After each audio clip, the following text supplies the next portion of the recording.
Seriously? But, Mr. Morris, I don't understand, sir. How can you only be telling me this now? I'm afraid that there's nothing really I can do. I'm really facing a crisis. My hands are tied. But what about my film? Well, I'm afraid you'll have to come up with something on your own. Take it from me. Sometimes you just have to let things go. Same goes for this film festival.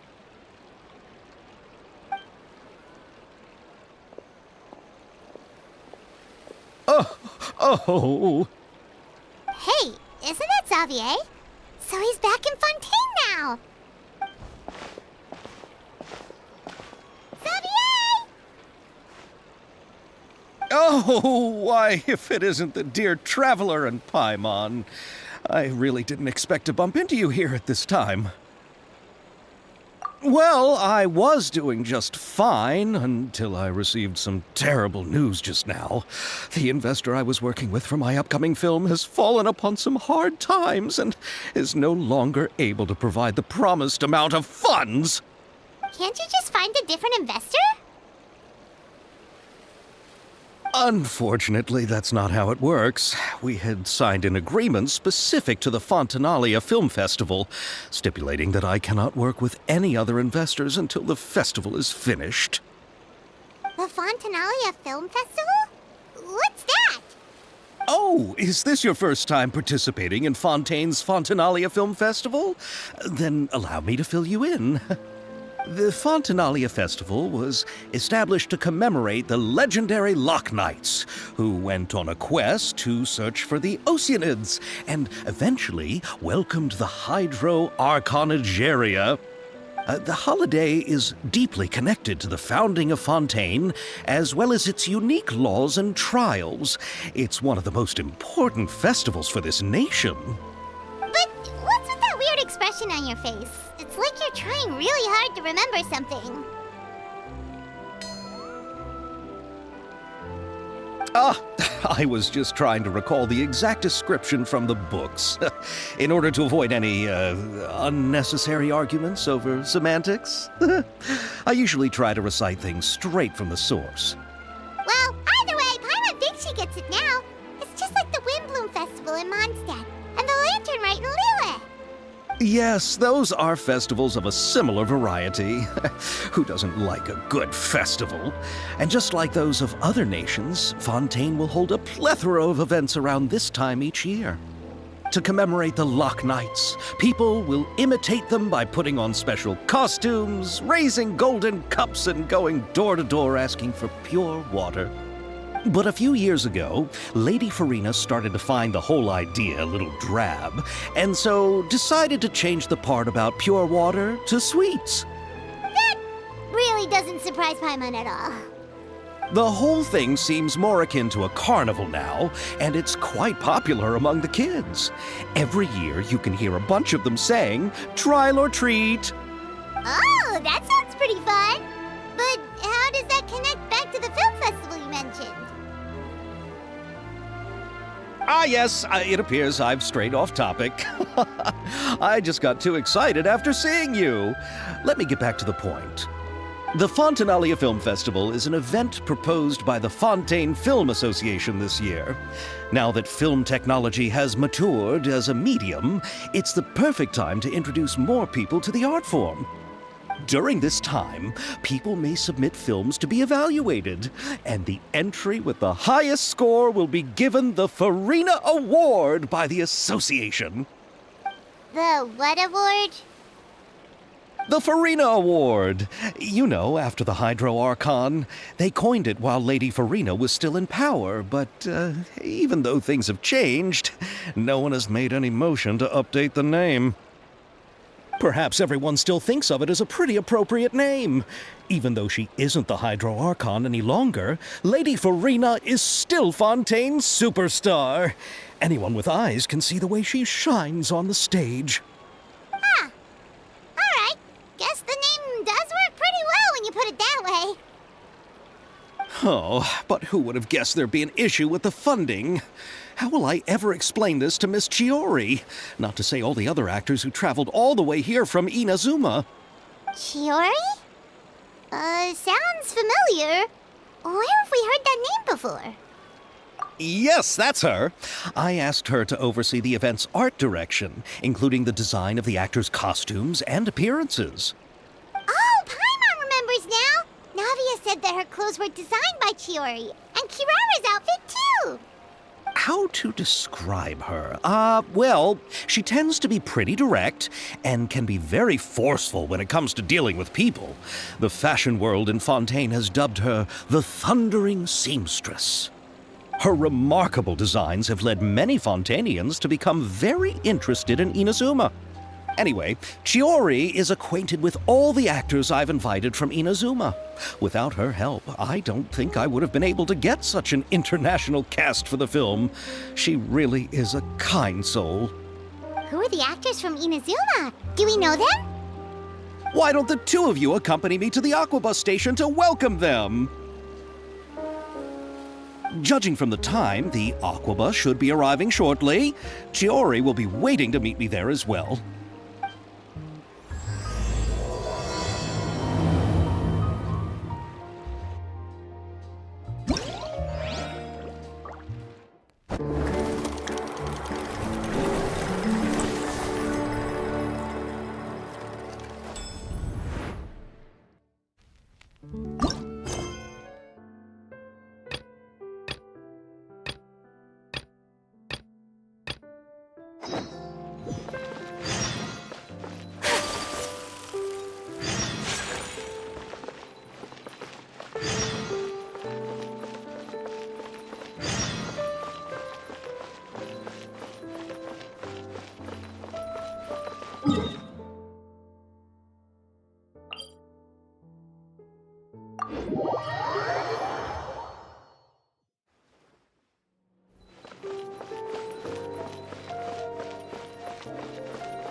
Miss Chiori?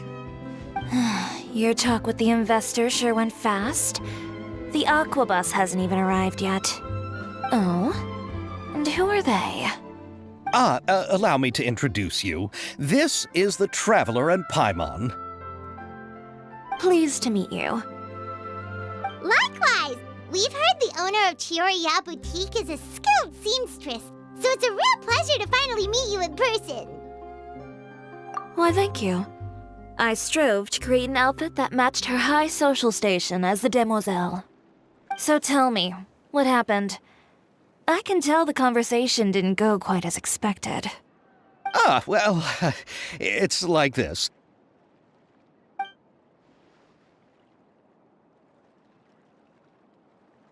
Ugh.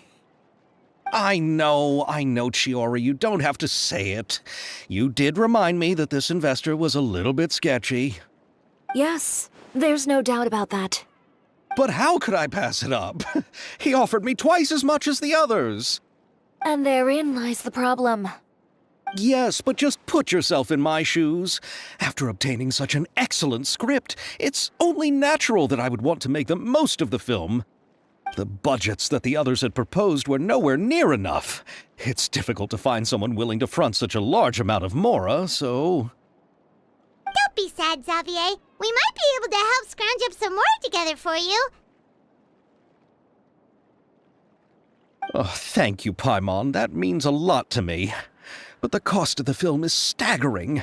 I'm afraid that any mora we can scrounge together in a short amount of time won't even be able to cover the actors' fees. We need to move on. What's happened has already happened, and there's no changing it. But now's not the time to give up. What? You're saying that you have a plan? No, that's not what I mean. I'm simply saying I wouldn't give up just yet. The actors I recommended aren't just after Mora after all.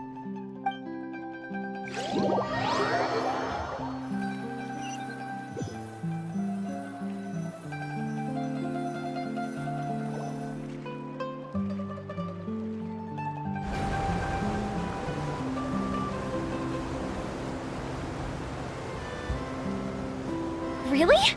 Then where do you live? We Malazines live in Mercy Village. The only way to enter is from underwater. Oh, you must be pretty tired after work every day, right? I mean, you have to swim all that way just to go home. We are so thoughtful. But some Malazines choose to live in the Court of Fontaine because it's so much more convenient. This is our stop. Oh, we've arrived, but I haven't even finished chatting with Aval yet. I also enjoyed Aval's introductions to Fontaine along the way. Everything you described was so clear and detailed that we can't help but want to hear more. Thank you so much.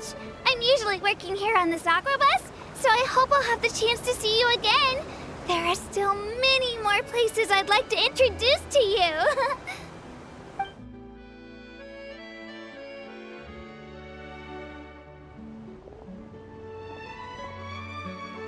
Welcome to the Court of Fontaine. Shiori, you sure have changed a lot. This is the first time we've seen you since you left Inazuma. I haven't realized it's been so long. I was in such a rush when I left that I didn't even get to say goodbye. Thank you for extending the invitation, Mr. Xavier. I'm looking forward to a fruitful trip here in Fontaine.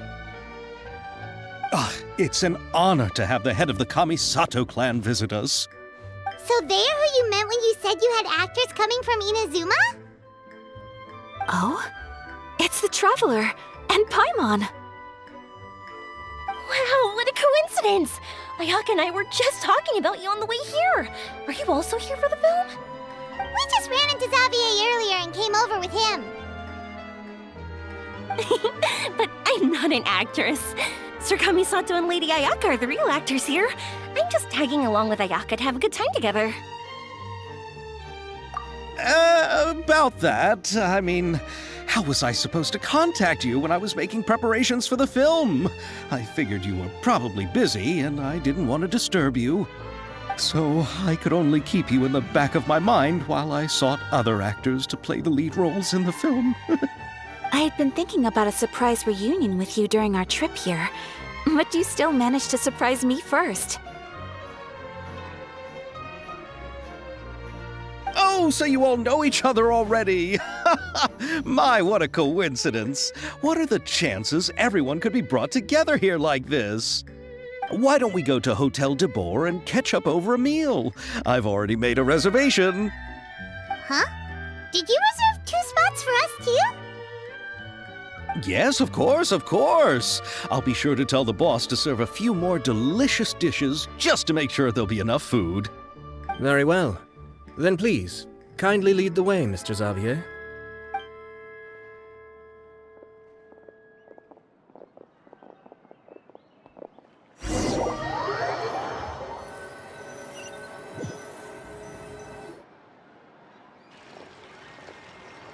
Wow, the buildings in Fontaine are so tall.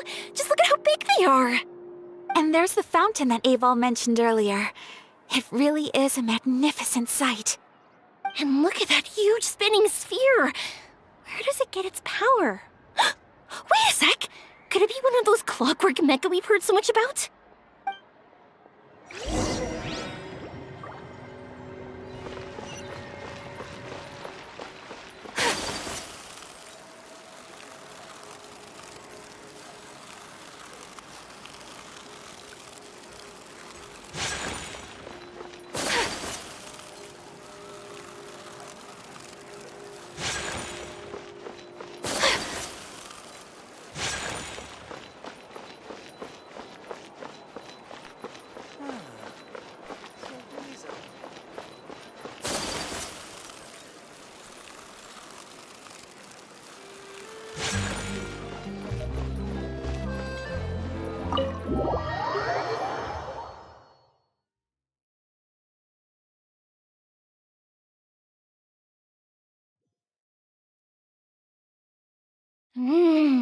So this is what food from Fontaine is like. It sure is different from what we have in Inazuma. How should I describe it? It seems like you have to go through a lot more steps to make them. And the flavor has many layers too. Yes. When I first went to Inazuma, I actually thought the food there tasted a little too bland. It took some time for me to get used to it. Let's get back to the purpose of this trip for a moment, shall we? How have preparations for the film been coming along, Mr. Xavier? Well, I've already assembled most of the film crew, a lighting specialist, a prop manager, and a costume designer. I've also bought the copyrights from the novel's author. Oh, it's called The Two Musketeers, right? I read the script you sent me on the way here. The story is pretty good. Originally, I was planning to start filming as soon as Sir Kamisato and Lady Ayaka arrived in Fontaine, but I'm afraid I've run into a bit of a problem. Oh? What is it? It has to do with the film's investor, Mr. Morris.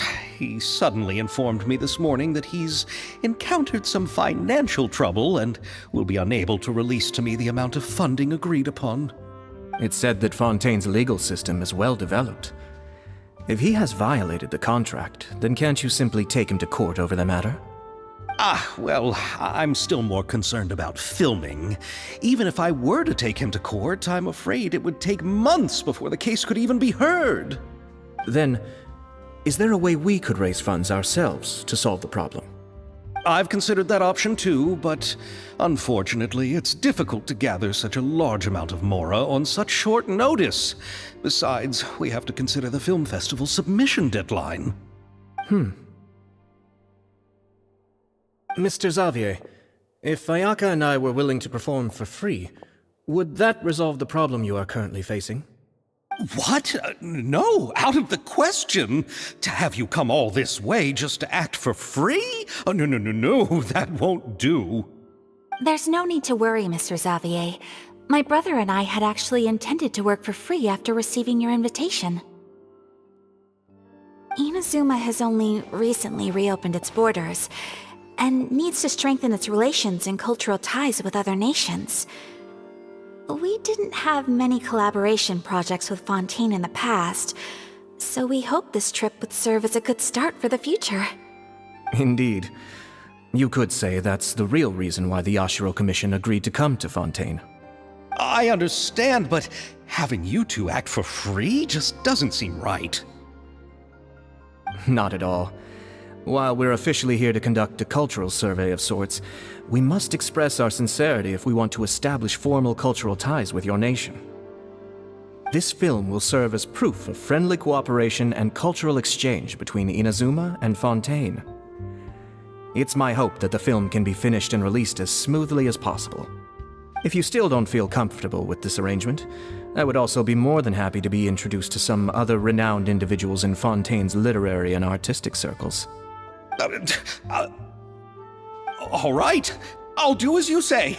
Thank you so much. I'll make sure to cobble together enough mora now, even if it means selling my house, my camera, and every single family heirloom. Come on now, no need to go that far. I'll also help you out as a brand sponsor. Me too! Even though I didn't bring much more to spend on this trip, it's still better than nothing. You are too kind, all of you. I really don't know how to... Ew. All right, enough about that. Now that we have Xavier's savings, my support, and 2 leads who are willing to act for free, I think we will be able to make this happen. So, instead of Mora, you'll help with filming and production. Oh, but how can we help with that? We don't know much about making a film. All right, pull yourself together, Xavier. Tell us if there are still any open positions left among the crew. All right. Let me think. We still need a camera operator, a clapper loader, and someone to manage logistics. I originally wanted to personally serve as director, but I've been too busy working as the producer. So the positions of director and director's assistant will also need to be filled. Paimon knows what the director and the logistics support person do, but what's a clapper loader? The clapper loader is responsible for using the clapper board to record and organize the information of each shot when the camera operator begins shooting. The work requires both patience and careful attention to detail.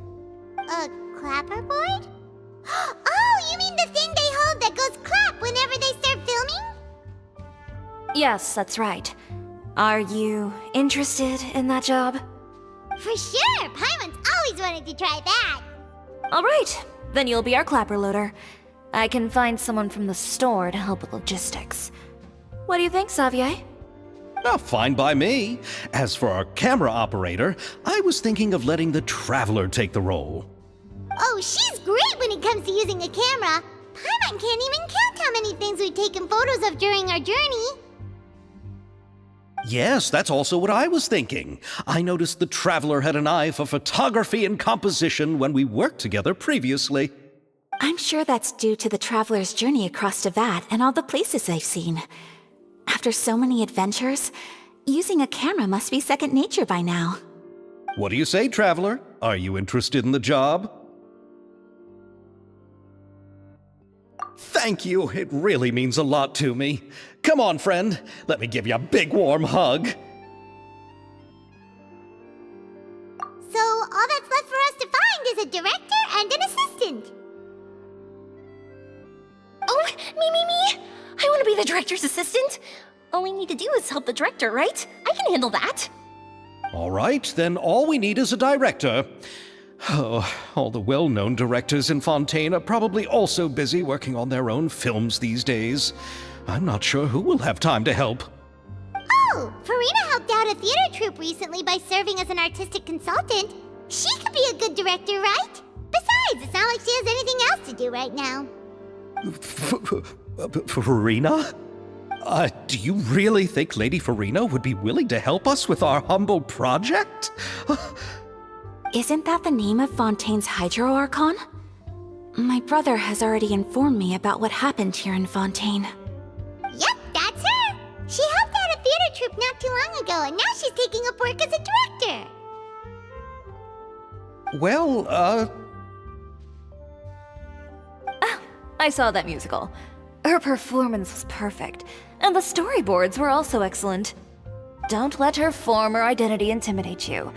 She's the best candidate we can think of right now. You'll never know until you give her a shot. Fine. You're right, Chiori. I'll do anything for the sake of my film. Anything! Then I'll have to ask the Traveler and Paimon to show me the way to Lady Farina's residence. I just hope she'll agree to help. Do you need us to also come along? No, there's no need to trouble you with this. Besides, you've just arrived in Fontaine, and I'm sure there are many places you would like to visit. Just leave this task to me. It's part of my duties as the producer. Very well. Then we'll be waiting to hear the good news. I'll go with you. By the way, you might want to consider bringing a gift. And don't worry, we won't simply drop you off at Farina's place. We know Farina pretty well by now, so having some familiar faces there should help your chances. Besides, the whole thing was our idea in the first place. All right, then I'll start making preparations. As for the gift... A gift for someone who was once seen as the Hydra Archon. I wonder what she would like. I recall that Lady Farina once fancied a clockwork ring, so perhaps I should get another exquisite clockwork contraption for her. Huh? Can't we just bring some desserts, like the Fontanalia mousse? But wouldn't that be a little too cheap? She does like desserts, though. Isn't the Fontanalia Festival happening right now? I heard Abel tell us on the Aquabus that Farina introduced the tradition of going door to door and asking for sweets. To do something like that, she must have a real sweet tooth. I agree with Yoimiya. If the gift is too fancy, it might actually make her feel more uncomfortable. Alright then, let's go buy some Fontanalia mousse!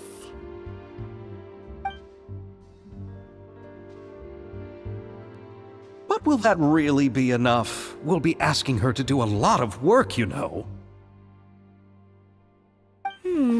You're right. We need to further sweeten the deal. Huh? You want something even sweeter than Fontanalia mousse? Yes, we'll need a gift that's sweeter than any dessert in the world. But what could that be?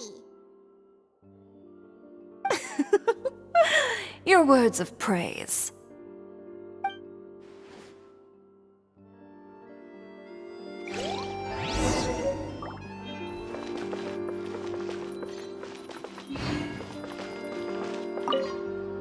You go ahead. No need to worry about us. Oh, I hope Farina will like the gifts we prepared. Oh, and if you still think we should get something else for her, just let me know. I should be able to make some fireworks.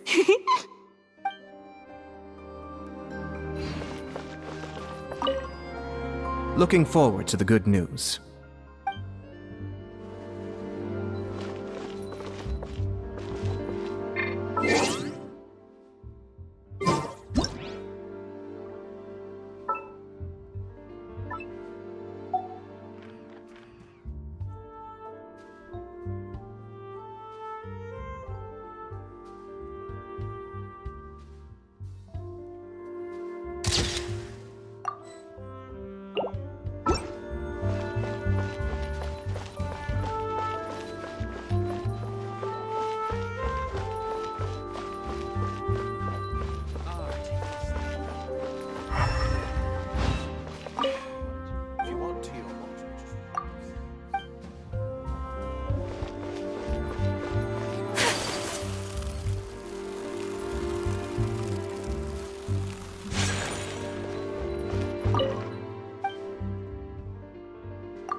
Farina lives. Okay, I'll go knock on the door.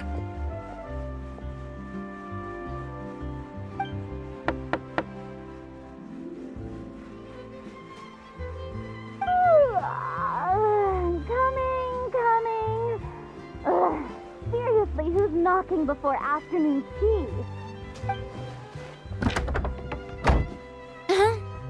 Who are you? Lady Farina, please allow me to introduce myself. I am Xavier, a film director. Hello. Oh, is that the traveler in Paimon I see behind you? And who's this? I'm Chiori, The one from Chioria Boutique. Hello, hello. So, what are you all doing here? Do you need something? Did you just get up, Farina? It's already past noon, you know. Huh? Paimon means the weather is so nice in the afternoon and the sun is so warm. Just like how you make us feel. Sleeping in late is a really smart idea. No. I was just up late last night reading some novels. What does sleeping in have to do with the weather? This is a small gift we've prepared for you, Lady Farina. We hope you like it. No need to be so formal. I'm just a regular person like everyone else now. Oh, is this Fontinalia mousse? It's one of my favorites. That's great! So, actually, there's something we need your help with. Given your renowned passion and understanding of drama, I would like to ask that you serve as the director of our film crew. Oh, but didn't you just say that you're a director? Yes, but for this particular project, I'm mainly working as a producer. Besides, I'm sure that your understanding of the performing arts far surpasses my own, Lady Farina. Are the Traveler and Paimon also part of the film crew? Yep, we sure are. Paimon's the clapper loader and she's the camera operator. Camera operator? That can be a pretty technical job, and it directly affects the final quality of the film. Are you really up to it? No, I'm not questioning your abilities. It's just that I've never really seen you use a camera before. Maybe you can come up with a test for the Traveler and see for yourself. If she can satisfy you with her camera skills, then you'd have nothing to worry about and can join the team. What do you say? You sure are getting better at rolling with the situation, Paimon. Oh, I do wish to see how skilled the Traveler really is with a camera. All right, how about this? We'll work with what we have. I'll give you some scenarios and see if your work is up to my standards. Very good. It's essential for the camera operator to understand the director's vision. I'll make my decision after seeing your work. Are you ready? I have high standards, you know. Okay, grab the camera and I'll give you a scenario.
Oh, it appears that you have more skill than I thought. All the shots had a great composition, and I could really feel a connection to the characters and their lines. Yeah! Does that mean you agree to be our director, Farina? Did you think I would agree just like that? After our performance of The Little Oceanid, I've begun to make a name for myself again, you know. In fact, I've already had several troops approach me for the Fontanalia Film Festival. Unfortunately, the scripts were all pretty boring and didn't pique my interest. If others were to find out I agreed to work with you so easily, then, well... Hey, but didn't we have a deal? What else do we need to do to convince you, Farina? Well, what about the pay? Huh? You know, how much you're willing to pay me to be the director? The pay is also an important factor for me to consider, you know. Well, I can offer you this much? What? That's all? If Nervilat were to hear of this, he could charge you with underpaying your labor. I'm sorry, but our crew is in a tight financial spot at the moment. I see. Well, even though it's highly unlikely now that I'll join your crew, there's still something I'd like to ask. Exactly what film are you planning to make? Oh, our script is an adaptation of The Two Musketeers. Huh? Wait, you mean the suspense thriller novel that was a #1 bestseller? Oh, so Farina's read it too. Of course I read it. I've always had a keen interest in artistic works that strike a chord with the populace. I see. It all makes sense now. You must have used most of the budget to pay for the copyright. Not really. The novel's author transferred the copyright to me practically for free once he heard that I wanted to make a film adaptation of the story. The lack of budget is due to another issue. He probably just wants to get his name out there. So, Mora isn't the most important thing to him right now. It reminds me of a delivery courier who wears one of my designs while traveling all across Teyvat. I didn't charge her much for the outfit either. The exposure she provides for my brand is well worth it. So, are you a big fan of this story, Farina? Well, it's alright. The pacing of the story is good, but the character relationships could use some work. When I was reading it before, I always felt like some things were left on a rather unsatisfactory note. I have high standards, you know. Ahem, Mr. Xavier, if, hypothetically speaking, I agree to be the director, how much freedom would I have in terms of script revisions and creative interpretation? Oh, as much freedom as you would need. I wouldn't dare doubt the tastes of Fontaine's greatest star. Good. Then I'm free to alter the script as I see fit. Absolutely, no problem.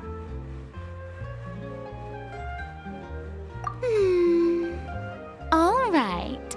It seems that your crew really can't go on without my care and direction. So, you agree? Yes, I agree. Although the pay is well below what someone of my caliber deserves. A great script calls for a great director.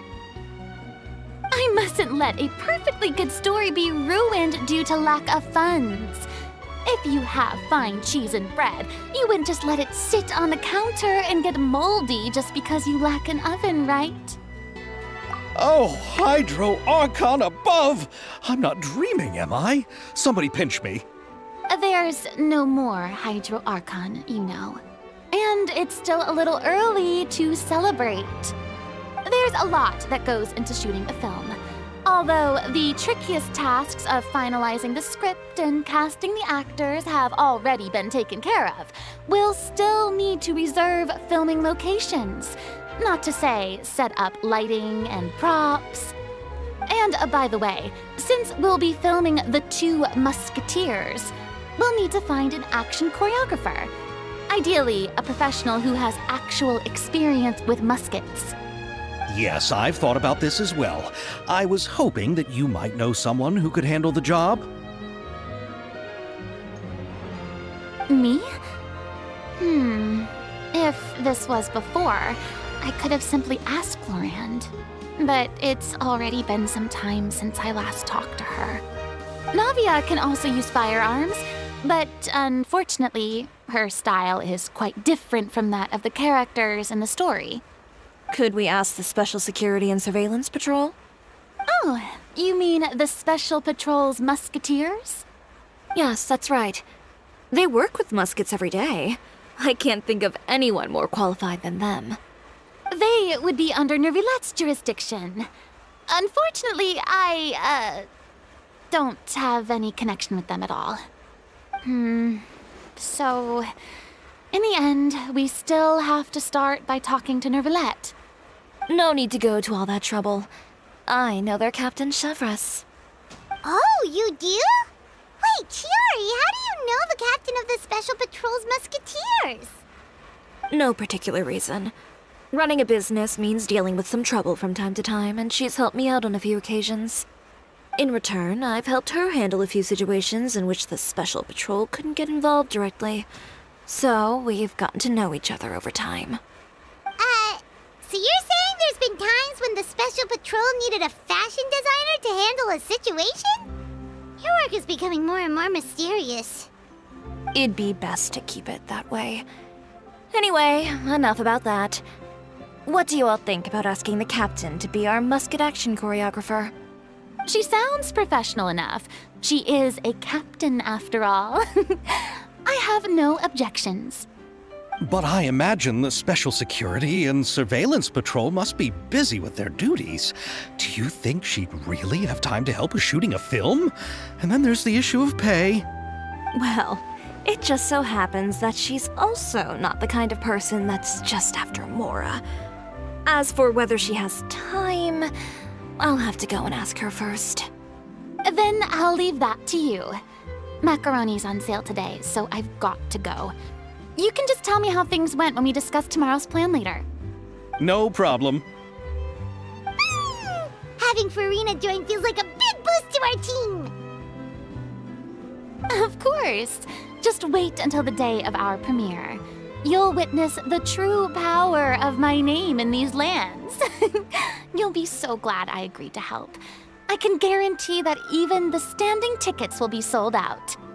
I'll be sure to ask some people I know to see if they'd be willing to act as extras. Seems like you're finally getting more comfortable with your own reputation now.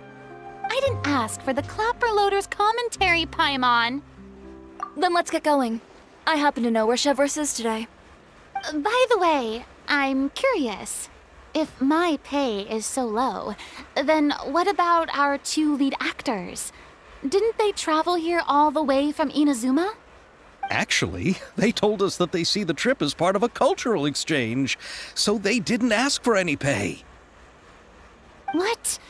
So is every person in Tevat who doesn't want money gathered here to shoot this film? Don't tell me Chiori isn't being paid either. I already knew Xavier from before, and he's also agreed to give my brand some good exposure. It seems the gods have really smiled upon you, Xavier. And that certainly doesn't include me, mind you.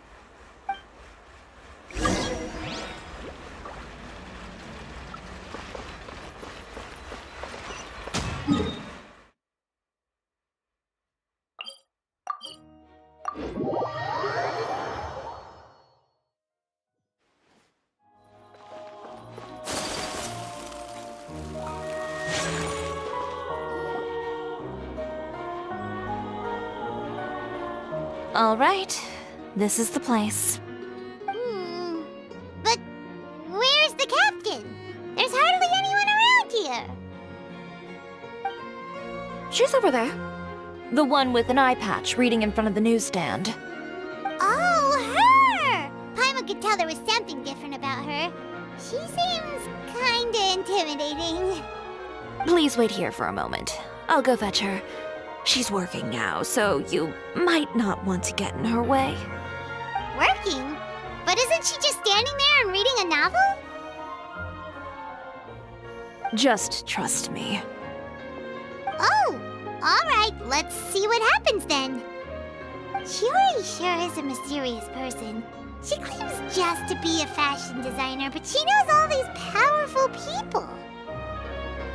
The court of Fontaine isn't particularly tolerant of visitors from overseas, so it isn't easy for a foreigner to promote their brand here. Even more so in the competitive world of fashion. Even a local like me just trying to make a film has to face all kinds of challenges. So I can only imagine what Chiori has been through to get where she is today. I'm sure that having more connections has definitely worked in her favor. Reading on the job? Detective novel. One main character? No. Multiple. Branching storylines. I see. How's the plot coming along? One of the main characters is about to make a choice that will affect the rest of his life. I'd wager he's going to make the wrong choice. Any way to speed things up? There's something I need your help with. You know that doesn't depend on me. It all comes down to what the character chooses. Which is exactly why I'm here to help.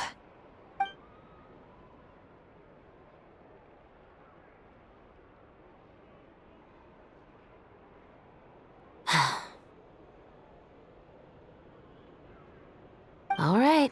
It appears he made the wrong choice in the end. Halt! Huh? What's going on? Hand over whatever you're holding. Oh, it's just a book. I didn't buy anything else. Then I'm sure you wouldn't mind letting me have a look. Excuse me, officer. I don't mind you standing around here, not purchasing anything, but I'd prefer if you didn't disturb my customers. It's bad for business, you know. Don't give me that act. You won't be able to get off so easily either. I am Shavras, captain of Fontaine's Special Security and Surveillance Patrol. I will say this one last time. Hand over whatever you're holding at once. And before you do anything unwise, let me remind you that I'll have you on the ground before you can even think about making a run for it. All right. I'll give it to you. But please let me say something first. If there's any contraband in that book, then the shopkeeper here is the one who slipped it in. I don't have anything to do with this. Why, you trying to leave me on the hook, huh? You were the one who said you wanted it. Save it for the interrogation room. Take them away, Letelier.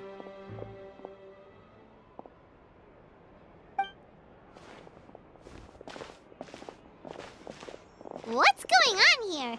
One second you're reading a book and the next you're escorting people away.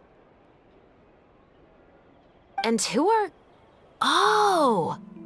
Aren't you the traveler who's been all over the papers recently? Chiori, I'm assuming what you wanted to ask me about has to do with them, right? Maybe I can let you in on what's happening then.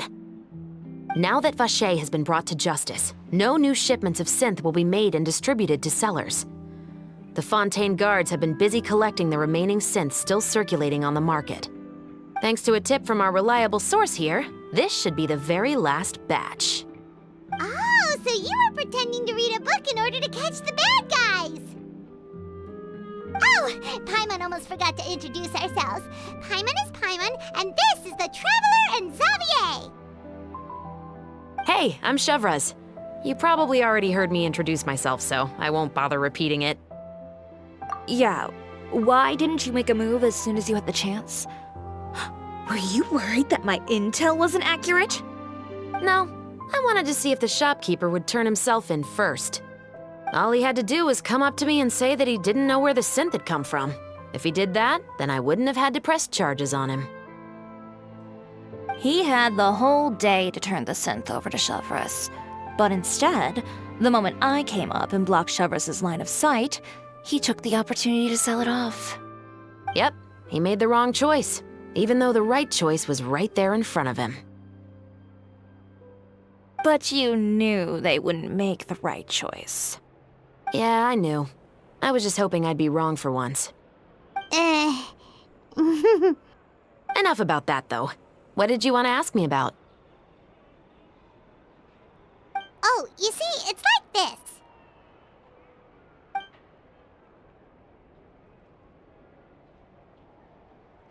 The Two Musketeers. You certainly have a good eye for a story. So what do you need me to do? Just be the action choreographer for the actors? Yes, that's right. I want to make sure we get all the details right. I want the actor's posture and understanding of firearms to be as realistic as possible. However, I'm afraid this work will require a bit of your time, since you'll have to be present whenever we're filming. Also, as for the pay... No need to say any more. I'll join. Huh? Just like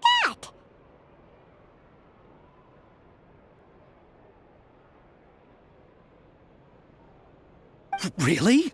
You're willing to help us with our humble film project? Sure, it's no big deal. As I said, we've wrapped up our investigation here, so I don't have any other tasks on my plate for the moment.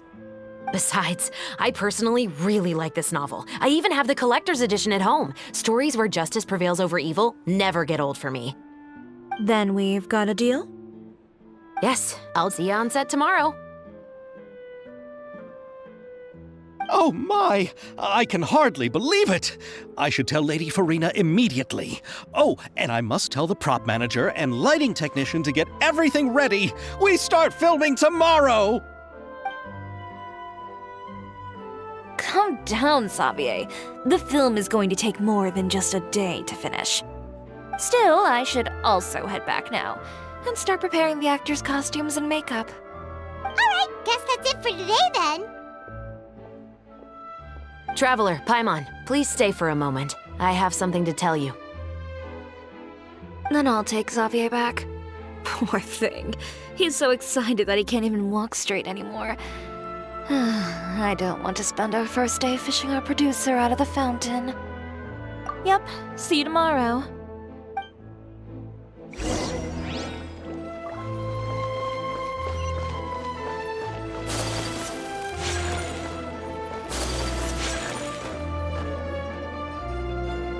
So what did you want to tell us, Chevres? Have you read The Two Musketeers? The story is about a pair of children born into the household of a baron and their struggle to survive together and take revenge for their mother. They were raised at the baron's estate, where their mother worked as a maid. The two were illegitimate children that the baron had with the maid, so they were never treated well by anyone. One day, upon returning home, they found their mother had been murdered and left dead on the floor. It was quite evident that the culprits were the other members of the baron's household, who never had any kind words to say to them. However, the baron was able to exert his influence and keep the whole thing under wraps. The mother's death was eventually deemed as a suicide, and there was no chance of bringing her murderers to justice. The two siblings decided to flee and someday avenge their mother. Many years later, members of the baron's family suddenly started turning up dead one after the other, all killed by gunshot. A rainbow rose was found on each of the victims' bodies, being the flower that the kid's mother liked best. The baron believed that the mother's soul had come to take vengeance on him, so he lived in fear each day. But it was actually those two siblings who had fled all those years ago. They relied on each other to survive and trained day and night, eventually becoming adept musketeers. They used all of their abilities to collect evidence and clues before executing their plan and exacting revenge on the baron. Their actions let the truth behind their mother's death be known to all. That's quite an exhilarating story. Yep, the baron got what he deserved for his evil deeds, and justice was able to prevail. It was just the kind of story I enjoy. Oh, so is that why you were so willing to join our crew, Chevres? You could say it was one of the reasons. Oh, you mean there were other reasons too? I've read the reports about you. Whether it was at the trials or when you lent your hand to resolve our nation's crisis, you've shown that you've got a strong sense of justice, as well as a great mind for deductions. Yes, you're as sharp as I expected. It seems you've experienced many similar situations before. There's been a recent murder case involving Muskets. The perpetrator's methods appear to be very similar to what is described in the novel. Huh? Really? But Paimon didn't see anything about that in today's papers. The Marechaussee Phantom hasn't yet released any information to the public because the investigation is currently at a standstill. The murderer is extremely cautious. A murder involving firearms? But not that many people use those in Fontaine, right? Impossible. We perform a routine inspection of our firearms and ammo reserves every day. If one of the weapons had been fired, it would stick out like a sore thumb. Besides, I trust the members of my platoon. However... Well, that's all I can disclose about the case today. Huh? What do you mean? I hope you all can go back and get some shut-eye. You can decide tomorrow whether or not you'd like to join the investigation with me. I'm aware this might not be the ideal time to add more to your plate, but the more capable people we have, the better the chances that justice will prevail. Carrying out investigations isn't actually supposed to be our responsibility. Our job is to apprehend the perpetrators. Finding them is really up to the Marechaussee Phantom. You could say I'm taking part in the investigation out of personal interest. I don't want people to see Muskets in a negative way, and also, I'm concerned about the similarity between the crimes and the story. You mean they might be connected somehow? I suspect so. Just to make myself clear, this is not an order, nor is it a deal of any kind. It's a request, nothing more. If you two have any interest in the case after we finish filming tomorrow and are willing to assist me, then I would be most grateful. What do you think, Traveler? Yeah, you're right. Paimon's getting a little tired, too. We've really been hustling all day. You'd better head back and get some rest. It's good to keep a calm mind, especially when you're about to make an important decision. Otherwise, when the moment comes, you might end up like that shopkeeper and not even realize that the right choice is right there in front of you.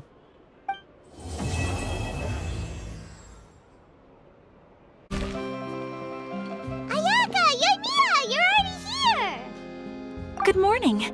Xavier said yesterday afternoon went well. Yeah, and how about you, Ayaka? What were you up to yesterday? After we split up, Ayato went to see Udex Nervillette at the Palais Mermonia. I was originally thinking of going with him, but he said he could manage it himself.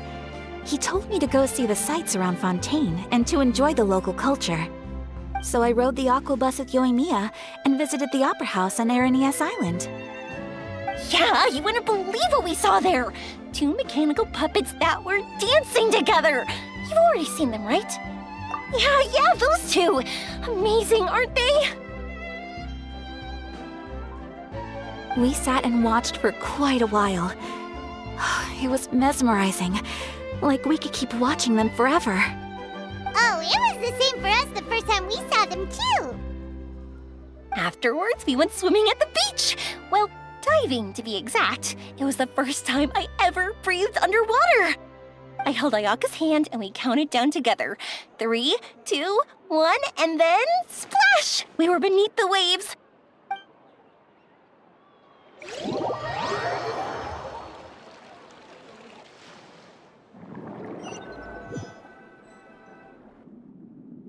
At first, I didn't dare to open my mouth. But once I couldn't hold my breath any longer, I decided to take a big breath in. Turns out the water wasn't as salty as I imagined. It didn't really taste like anything at all. Before I knew it, I was breathing like normal down there. It was an amazing feeling. Ayaka said I was too nervous and needed to loosen my grip. She got used to everything way faster than I did. I knew that the Traveler could do it, so I had no doubt we could do it too. That helped me feel at ease as soon as we dove in. The underwater world in Fontaine truly is beautiful. I love seeing the Romaritime flowers blossoming underwater, like little candles lighting up the streets at night. Yeah, and there were so many creatures that we've never seen in Inazuma. Like those fish that shimmer like a sword blade. Whoosh! Oh, and those big fish that call when they see people. Oh, you mean hunters' rays and blubber beasts. I just love the name Blubber Beast. Just wait till Pops and the others hear about this. They probably won't believe a word I say.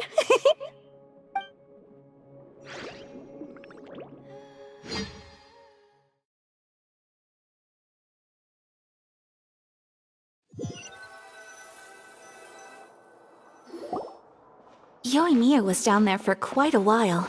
It was dark before we finally rode the aqua bus back to the city. I figured she'd want to sleep in today. Yeah, even I was worried that I wouldn't be able to get up. I still felt like I was drifting in the waves when I went to sleep last night. But as soon as I woke up today, I remembered that we'd all be shooting a film together, and I was ready to go. Speaking of the film, where's everybody else? My brother and Xavier were speaking to the restaurant owner about using the place as a filming location. They should be here soon. As for the others, We're here. Please excuse my tardiness. I just finished the Special Patrol's 6-mile morning jog. Wait, 6 miles? I'm so tired. I heard you all chatting, so I decided to come down. I sure could use some of that endless energy everyone else has. good morning, everyone. Boarding. Can someone fetch me a cup of coffee? More milk, hold the sugar. Sure, I'd be happy to do that for you. No, you can't go anywhere. Please, have a seat over here so I can get started on your makeup. Ugh, the last thing I want is coffee stains on my costumes. I can get the coffee. It's the perfect job for an assistant.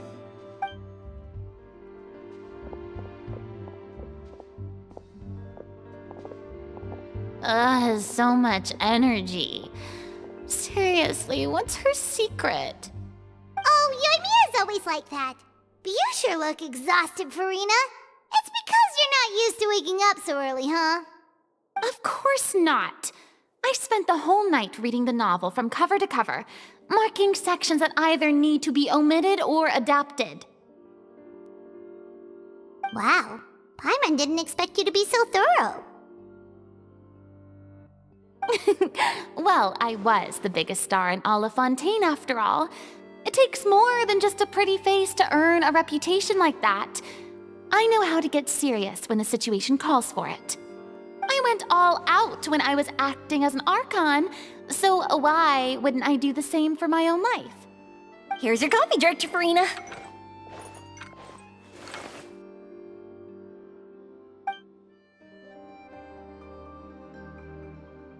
Oh, thank you.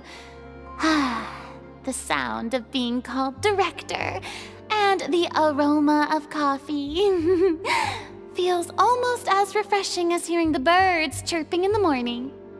Oh, it seems everyone has managed to arrive on time. We've reached an agreement with the restaurant owner. We are free to use the second floor to shoot our film. Really? That's great! He is really looking forward to our film, and hopes that providing his restaurant as a filming location will attract more customers. Well then, Mr. Xavier, I'll leave the rest to you. Okay, thanks. First, I'd like to introduce our new members. This is our prop manager, Veronique. She'll be in charge of all the film's props and items. And this is Bonneau, our lighting technician. He'll be in charge of lighting and illumination to set up each scene's atmosphere. Wow, sure feels like we have some real professionals joining the crew now. First of all, please allow me to first express my sincerest gratitude to everyone in the crew. When my investor informed me yesterday that he wouldn't be able to provide the funds, I really thought that this was the nail in the coffin for this film. I had no idea that I'd find so many people willing to help me on such short notice. Thank you. Thank you all from the bottom of my heart. No need to be so cordial, Mr. Xavier. We're all honored to be a part of this. Your works made a profound impression on me when I saw them back in Inazuma. I am sure that someday, this film will be remembered as a prime example of cultural exchange between Fontaine and Inazuma. yes, the story is the reason I agreed to join. I can't bear to even imagine what this film would look like without the very best director. Anyway, I would like to make a promise to everyone that as the producer of this film, I'll do whatever I can to ensure that everything goes as smoothly as possible. This is not just my film. It also embodies the thoughts and feelings of every person here, as well as the endless effort we are about to pour into it. So, without further ado, the Two Musketeers will officially begin filming now! You may take it from here, Director Farina. All right, listen up, everyone.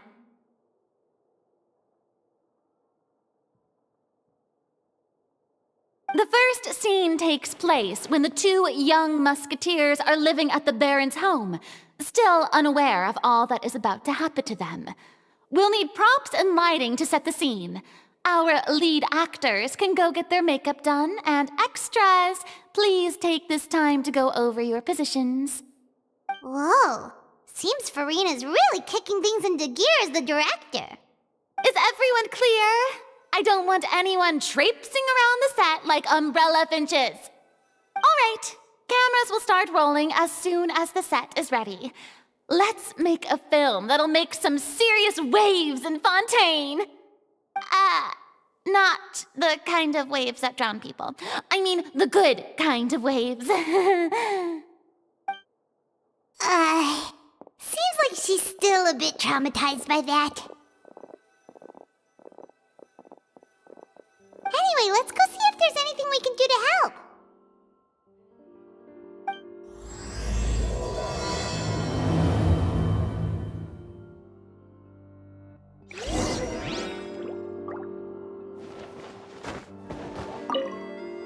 I don't need any help here. Why don't you try asking someone else?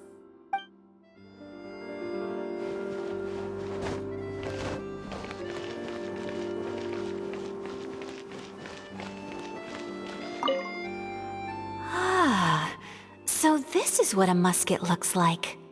Not exactly.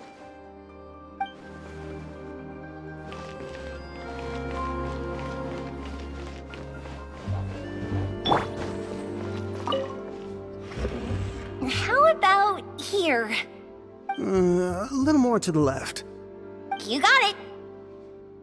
Hey, Yoimiya, do you need a hand? No, I'm fine. You know, doing the lighting is kind of like designing a fireworks show. It's interesting to imagine what kind of atmosphere the lights will create. I heard that the Traveler will be operating the camera and Paimon will be the clapper loader, right?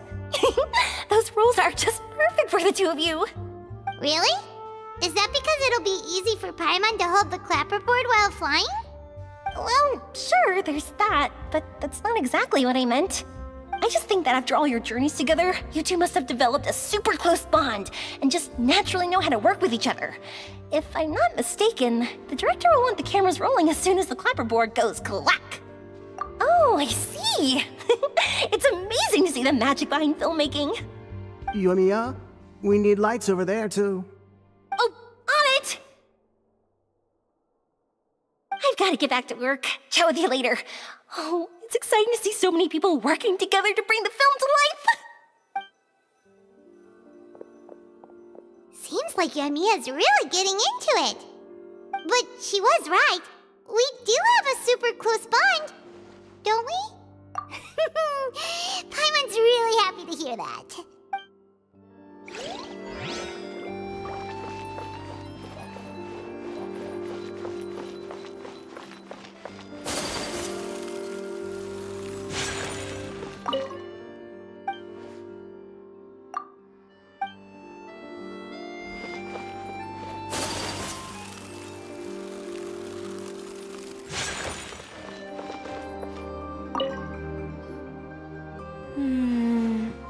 Ayaka has mentioned you to me before.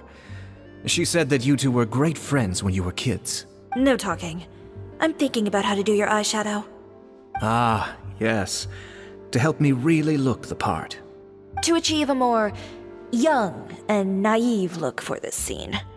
Are you saying the wrinkles around my eyes are too deep? You just have too much of a calculating look in your eyes. You sure don't mince your words. It seems you really haven't changed much. Quiet.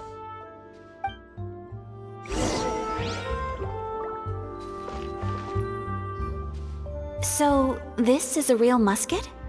No, it's just a prop weapon. Not bad. Have you seen a real musket before?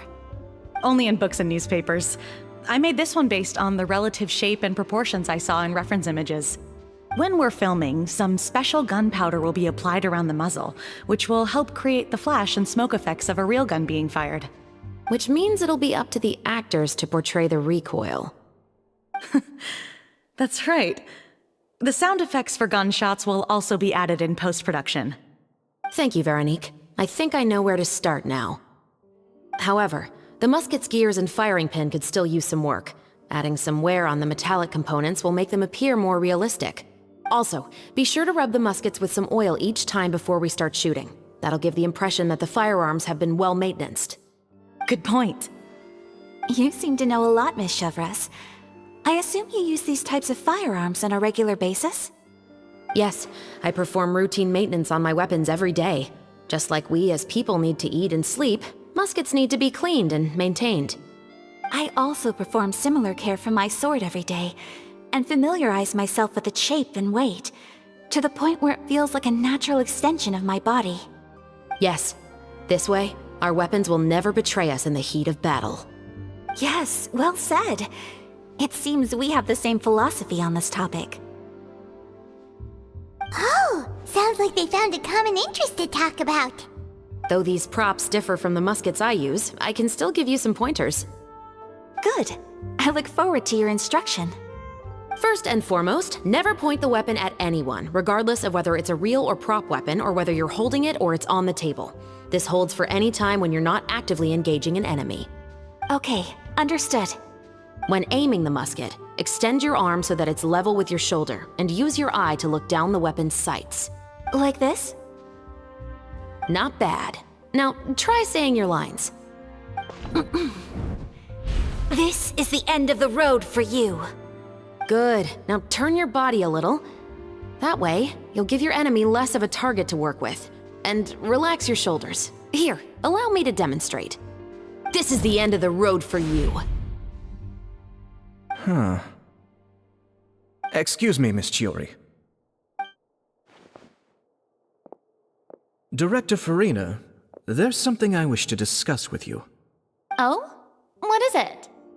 Like this? Yes, much better. What do you think? I do see your point. But are you sure you wish to do this? I believe it would be most fitting. Well, if you insist. All right, I understand. Miss Ayaka, Miss Chevres, could the two of you please come over here? Huh? What's going on? Are we gonna start filming now? Let's go see. What is it? I have a question for you, Miss Chevres. Would you be willing to play the role of a musketeer? What? To clarify, I would like to turn over my role to Miss Chevres. But brother... Don't worry, Ayaka. I actually view this as a good thing. I was becoming troubled trying to set aside some time to speak to the staff at the Palais Mermonia. I would like to have some conversations about the cultural exchange between our two countries, and I've heard that the bureaucratic process here can get rather complicated. Now, I will be able to focus on my work. Besides, you also know that I'm not really one for public performances. Are you really sure? From a director's point of view, I also felt like the relationship between the two musketeers in the original story could be improved. The older brother in the story plays the lead role with his overbearing character, but this causes his character to overshadow that of his sister, and the theme of the two supporting and relying on each other isn't conveyed very well. But if we were to change the siblings to two sisters of a similar age, then that aspect of the story might come through more clearly. Also, I've seen you instructing Ayaka.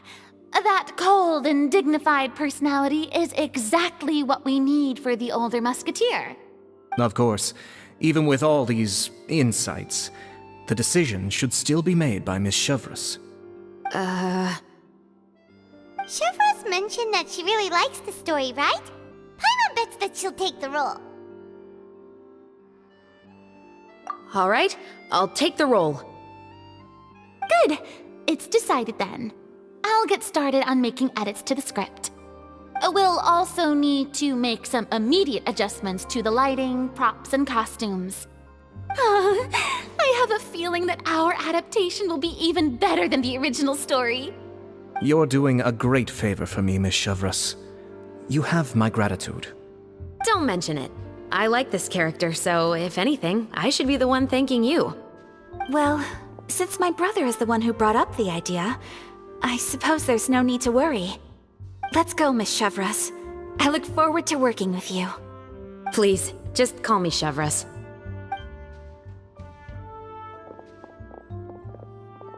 Seems like you're really going out of your way to solve the problem I was having with your makeup. Surely you jest, Chiori. I assure you that I was mostly motivated by a desire to spend more time on formal business. Oh, come on. You really think I'd buy that? According to what I've heard from Ayaka, her brother is someone who can juggle 10 different matters at the same time. I'm sure you have other reasons for backing out. Perhaps.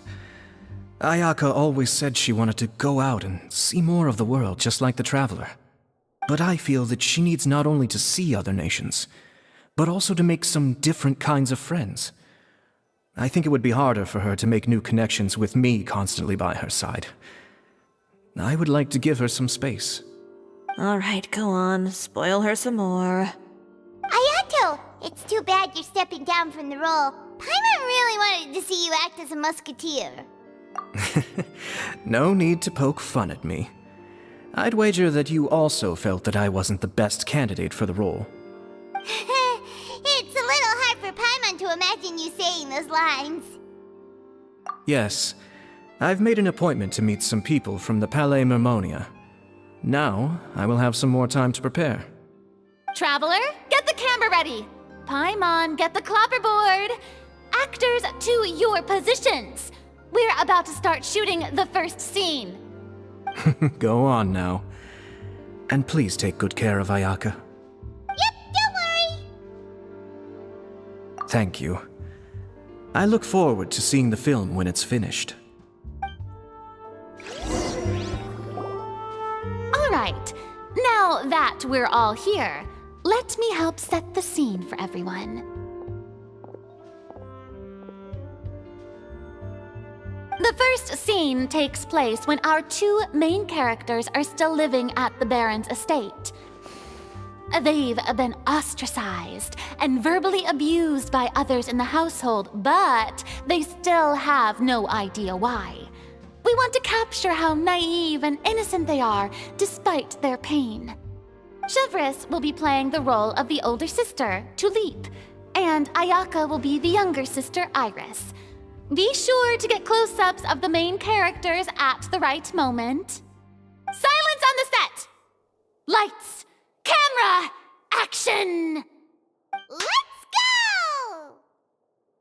Tulip, Mother's been out for quite a while now. Perhaps she went to pick some flowers on the way home. You know how she loves flowers. Iris, Tulip, I'm home. Mother, you were out for so long. We were beginning to worry about you.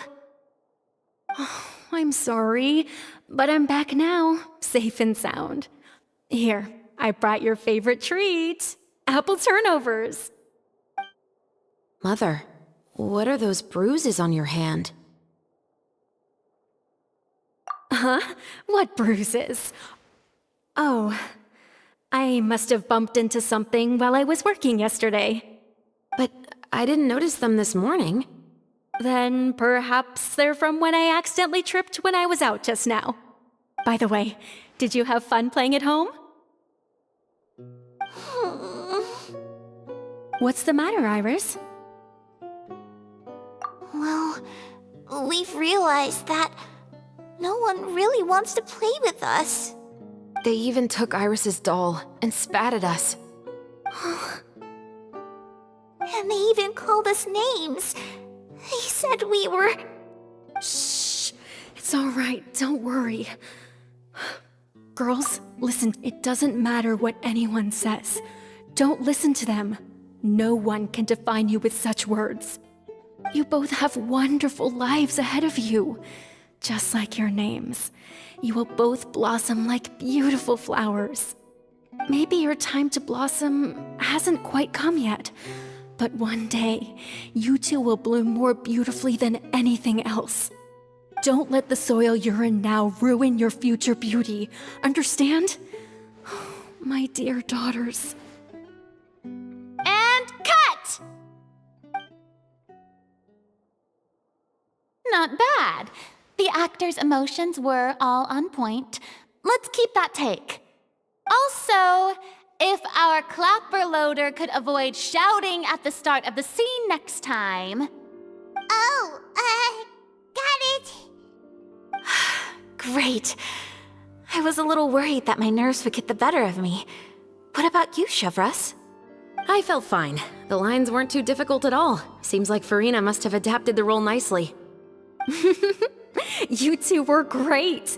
I couldn't tell it was your first time acting in a film. You should have more confidence. Thank you for your encouragement. Positions, everyone! We'll move on to the next scene after we try a few more camera angles.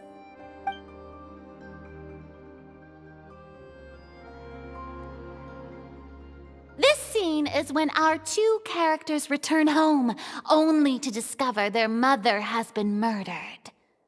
Ready? Lights! Camera! Action! Mother, we're back. Mother?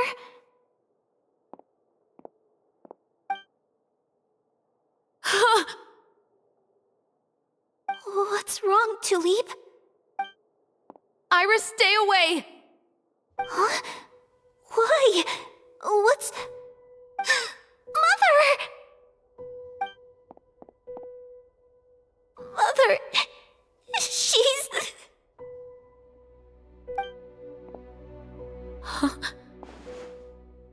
There's poison in this cup. Huh? I could have sworn I've seen this kind of cup before. Those aristocrats. They didn't even try to cover up their actions.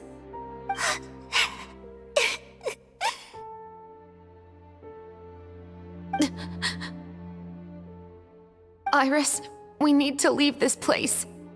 Leave? But now that Mother is gone, where can we even go? Anywhere. All I know is that we can't stay in this house.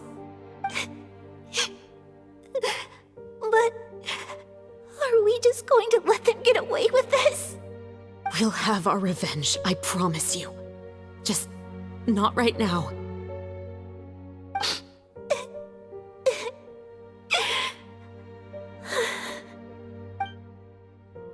Come on, let's go. No, wait. We can't just leave Mother here like this. At least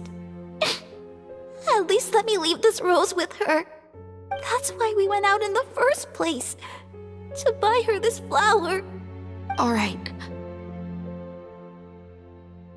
Goodbye, Mother. We'll avenge you. Someday.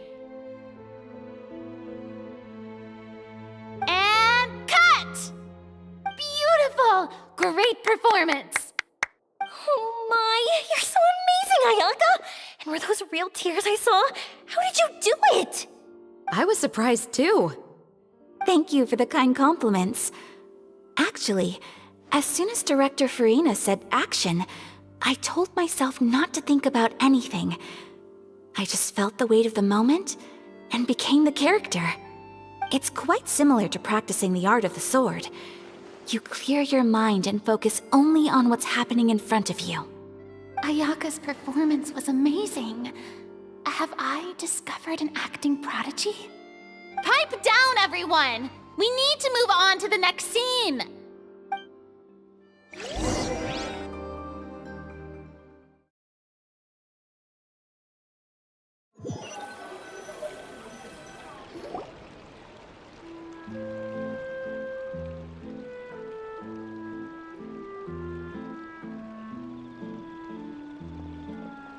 Huh?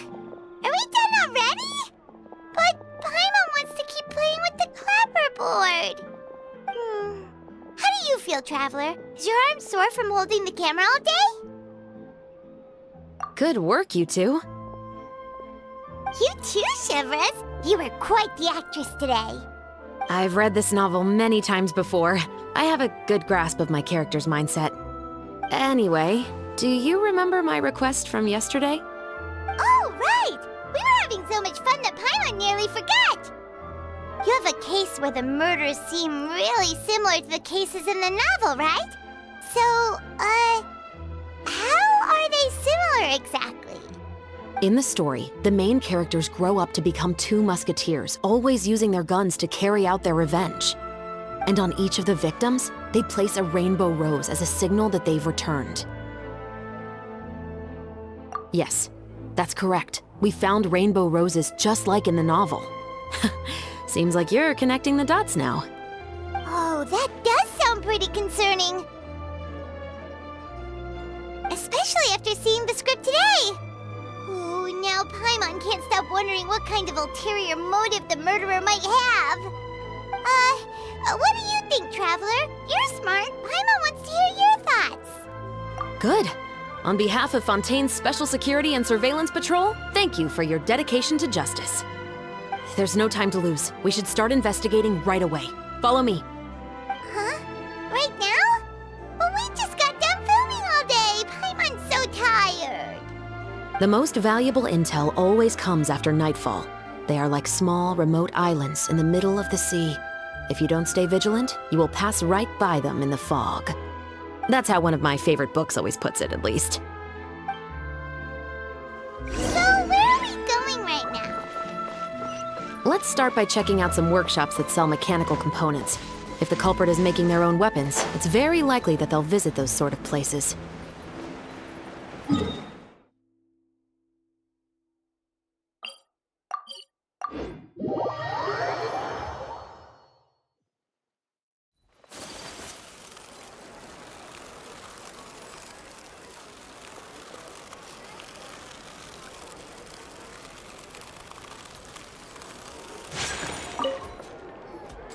Welcome to Le Show's Clockwork Workshop. How can I help you? Hello. I'd like to know if anyone has purchased some special components lately. Special components? Sorry, could you be more specific? I mean the kind of components that aren't typically used for clockwork toys, but for firearms. Huh? For firearms? No, we don't sell those sort of things here. Don't misunderstand. I'm not here to cause any trouble. We are merely investigating a case, and we're hoping that you could cooperate. Well, to be completely honest, I'm not even sure what kind of components that would entail. Has anyone ever purchased components here as an individual rather than on behalf of an organization? We have a lot of customers who buy toys, but those who buy components are all regular customers who buy in bulk on behalf of their organization. Is that so? I understand. Thank you for your cooperation. You're welcome. It's the least I can do.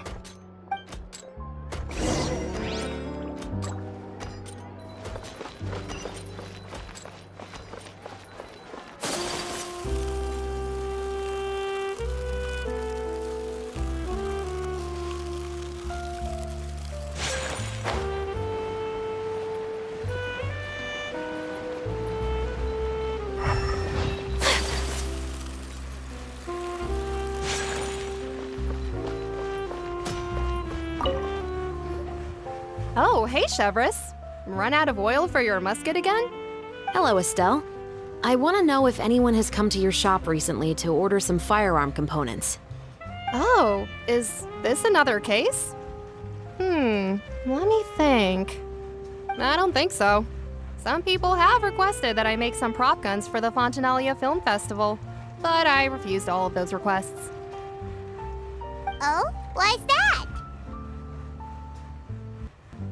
Because there's no profit! I only make things here that can do some real heavy lifting. I don't have the energy to make some new molds just for the festival. Then has anybody come specifically looking for mechanical components? Well, I usually sell off my scrap to the Fleuve Cendre. I don't typically give them to one specific person. I understand. Thanks for your cooperation. Don't mention it. Always happy to have the Musketeers' patronage. Seems like we haven't found any leads to go off yet. Yeah, unfortunately. All right, let's head to Fleuve Cendre next. Huh?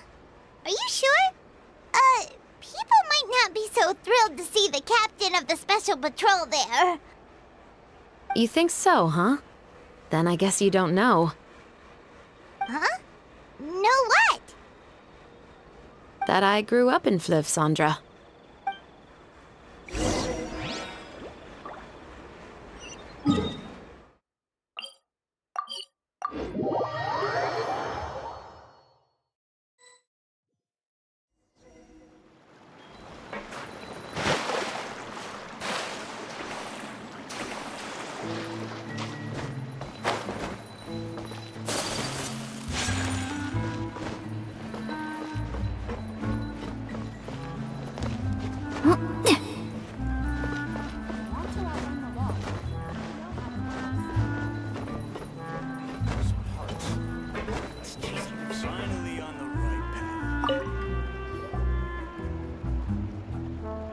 It's been a while, Tetro.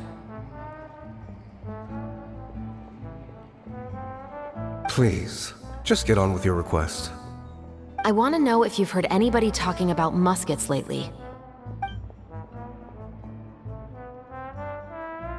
Information isn't free, you know. I've heard that bandits have been extremely active in the countryside recently, and they've been affecting the delivery of goods to Poisson. I can allocate some more manpower to help out with that problem. What do you say? You're still as helpful as ever. One of our men got drunk at dinner about a month ago and lost his gun. 3 days later, it turned up in the corner here. What's weird about that? He just forgot where he put it, right? This is Fleuve Cendre, my friend. Anything of value left in the tavern won't ever make it to the next day. But that gun turned out to be an exception. It didn't get any new wear and tear on it, and didn't even appear to have been fired. We were quite mystified as to what could have happened.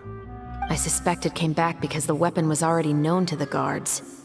You mean, a criminal was afraid the Marechaussee Phantom would use the shot marks to track them down? Maybe. But if that's the case, the culprit really took great care to avoid getting caught. I didn't say anything about a criminal. In Fleuve Cendre, knowing who was killed is as easy as knowing what clothes you're wearing today. It's the guy living in the east side, isn't it? I've never liked him. Every time he's here, he just orders a drink and sits there with a nasty look in his eyes. So, who was the one who lost the gun in the first place? Don't bother. Even if you ask, he wouldn't admit to owning a gun to some strangers. Not to mention the captain of the Special Security and Surveillance Patrol. He's right. I know you grew up here, Chevres. Even though you're on good terms with the Spina, you've still been gone too long. Not many people know you here now, and a lot of people don't like the Special Patrol. I know. So take my advice and don't show your face too much around here. It's for your own safety. I'll come and go as I please, and I'm afraid I'll be appearing more often due to my work. All right. Don't say I didn't warn you.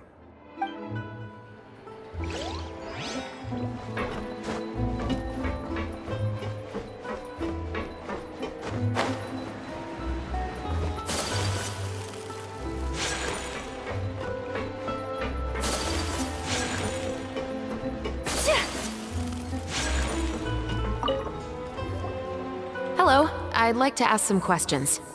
I don't know anything. Don't worry, I'm not here to arrest anybody. You say that now. It's the truth. Here, take this as my guarantee. Wait, did Paimon just see what she thinks she saw? Is the captain of the Special Patrol bribing a citizen? Seems you're different from the other guards. What do you want to know?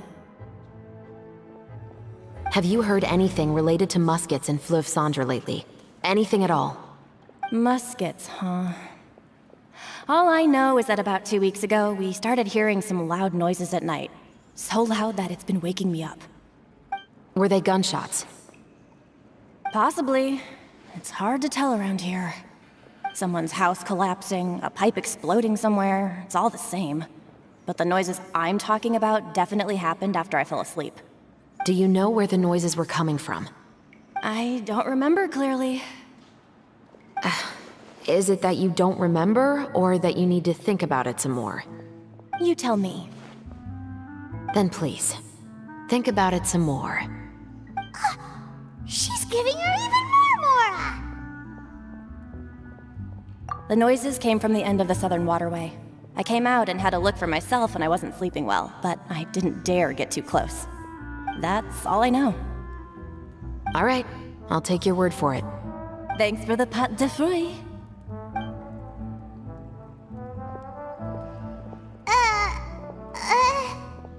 No need to be surprised. I grew up here, remember? I know how to get people around here to talk. My apologies, I'm all out of sweets. Though I do have some other tempting snacks in my custody. Fries, fried chicken, and even onion rings. But taking care of junk food is my responsibility. You're better off sticking to your normal, nutritious diet. Now then, let's keep going.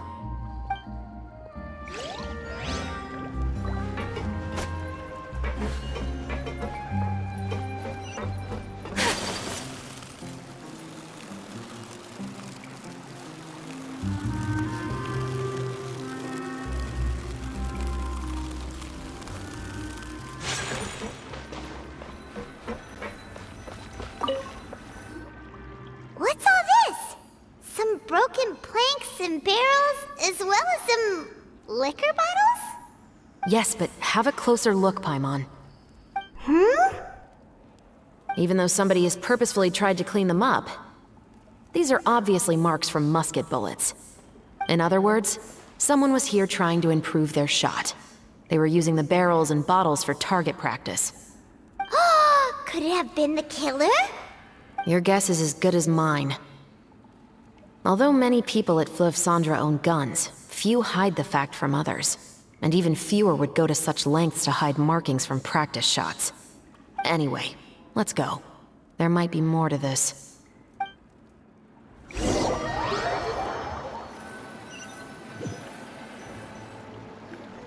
Seems like that's all we'll be able to uncover for today. Paimon feels like we managed to learn a lot more here than up on the surface. Yes. Assuming that everything we found is indeed connected to our suspect, then their timeline was probably something like this. A month ago, our suspect found a gun and took it home to disassemble it. Once he'd figured out its mechanics, he brought it back. In the following weeks, he used some parts to create his own makeshift musket, and took it to the Fleuve Cendre for target practice. Then, a few days ago, he found his target and carried out the murder. Once the deed was done, he left a rainbow rose on the body, just like the scene in the novel. That all makes sense to Paimon, but we're still no closer to figuring out the killer's identity. The deceased was a resident of Fleuve Cendre. It said that he was a poor, solitary man. Yeah, that's also something I'm trying to figure out. If we are indeed following the novel, and there's a story behind the murder, then this murder should be an act of vengeance. But according to our investigation, the deceased didn't have any enemies. He was no saint, but no one's heard of a rival who hated him enough to shoot him dead, much less care to leave a rose on his body. What message is the killer trying to convey, and to whom exactly? We've thoroughly investigated that possibility. He claims to have spent the whole day at the Opera House on the day of the murder, and the staff there have confirmed his account. Okay, so he has an alibi. Not only that, he lacks a credible motive as well. He has a family of his own, and both of his parents are still alive. I've looked into his records. He was adopted at the age of 6, and all the proper procedures were followed. There are also records of him at an orphanage before then. In the story, the mother of the 2 musketeers was murdered after the children turned 10. Of course, he could have changed the children's ages, but I don't want to assume anything without evidence. More importantly, I've also had a chat with him in person. He didn't seem like the kind of person who would pull the trigger to kill a man. Then, what should we do now? We have all this new information, but it doesn't help us move forward. Investigations take time. I didn't expect us to catch the culprit in just a single day. How about this? Let's spend the next few days filming with the crew. We can continue the investigation once we're done with the film. I'm sure that given time, new leads will present themselves. Wait, but weren't you saying intel is like small, remote islands in the middle of the sea just a moment ago? Wouldn't you just miss them if you were to stop looking? Ah, but the book had more than one reference to the islands, Paimon. Oh? What else did it say then? As long as you spend enough time sailing through the fog, you'll eventually come across an island.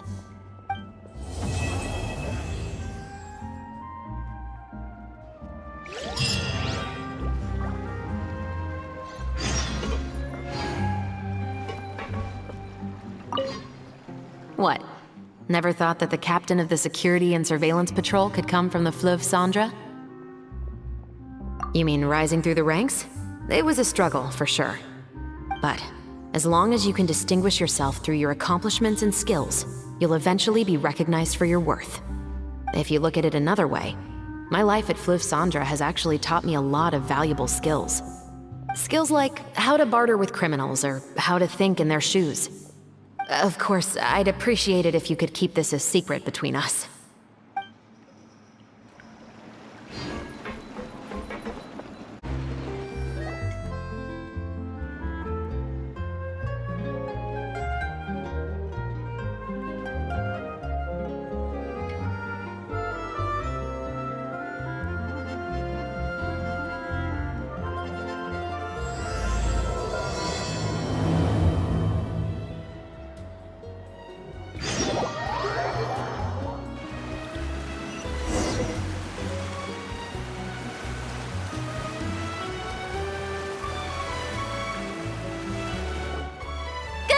Everyone, we're looking to wrap with our 2 main ladies today.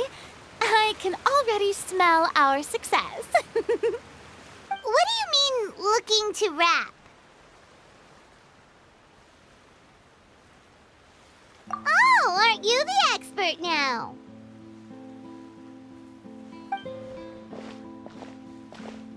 This upcoming scene is the 2 musketeers' final confrontation with the Baron.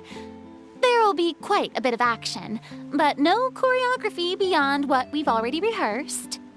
Anyway, get ready. Lights, camera, action! The view is beautiful tonight. It reminds me of that fateful night 10 years ago. And now that I've said it, I can even make out the faint fragrance of herbal tea in the air. Enough, villain! It's time that you pay for the death of our mother! My dear Iris, have you forgotten your manners? How can you speak like this to your own father? I'd sooner swallow all of my teeth than call you father. What did I expect? Seems the daughters have turned out to be just as obstinate as their foolish mother. In this world, mora and status is everything. She thought she could blackmail me using her children and force me to grant her recognition and concessions? Ah, how naive can a woman be? Mother never asked a single thing of you. All she wished was for us to live a peaceful life, just like the others. It was you who personally brewed the poison of prejudice and sent Mother to her death. Compared to that deadly poison, the 2 bullets that will soon pierce through your heart will be like sweet mercy. And that's exactly why I said you're just as naive as her. Did you really think 2 muskets would be enough to defeat me? So let's see. What is stronger, Mora and power, or the 2 muskets in your hands? Get them! Tulip! There are too many of them! It'll be okay. We'll cover each other, Iris. And Mother will be watching over us, too.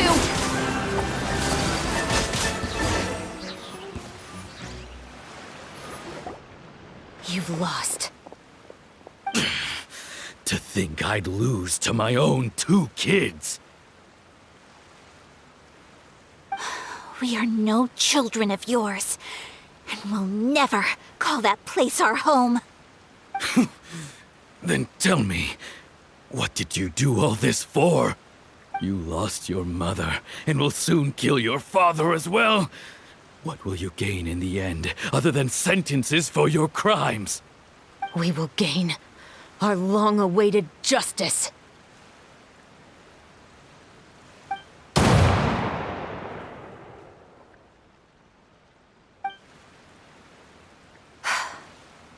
It's over. Finally, it's over.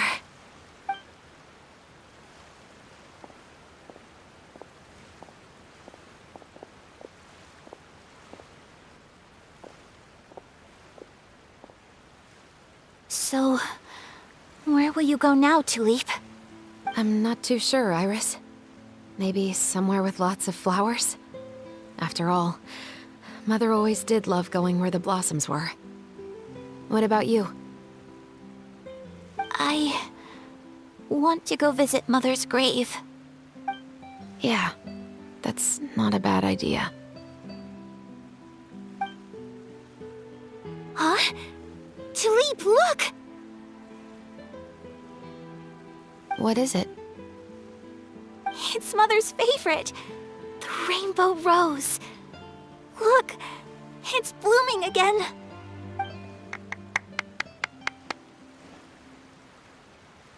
Excellent! That was beyond mesmerizing. Even I didn't expect this scene to go so well. And we got it in a single take. All right, everyone. We've got a wrap for Tulip and Iris. Congratulations, Ayaka and Chevres! Thank you. I didn't expect our parts to wrap so quickly. I wish I could savor the experience for just a bit longer. Paimon totally understands. Paimon's not ready to say goodbye to the clapperboard either. Filming has really been a lot of fun. You were great too, Chevres. The way you said, long-awaited justice. It gave Paimon chills. That is indeed my favorite line in the whole book. I still remember trying to act it out in my room the first few times I read it.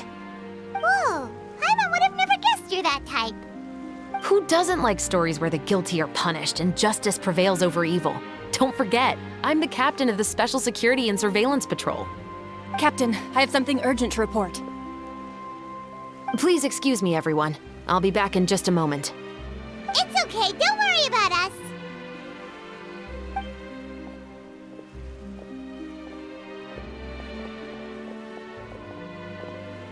Oh? Was she whisked away by work already? I was just about to tell her how great she did. It seemed like some urgent official business. Then perhaps we should thank the stars that we were able to wrap both of your parts so quickly today. Switching around the filming schedule would have been a real pain. Anyway, I actually came over to let everyone know that we're all done for today. You can go home and get some rest. And one last thing, Miss Ayaka. Your acting skills today were immaculate as always. Are you sure you won't consider taking up full-time acting? See, I just happen to know this great troupe that's still looking for a lead actress. Thank you for your kind words, Director Farina. Unfortunately, there are still many matters that I have to take care of back home at the Yashiro Commission. I cannot remain in Fontaine to pursue an acting career. Nevertheless, I will make sure to treasure this incredible opportunity in my heart. Oh, that's a shame. But I understand.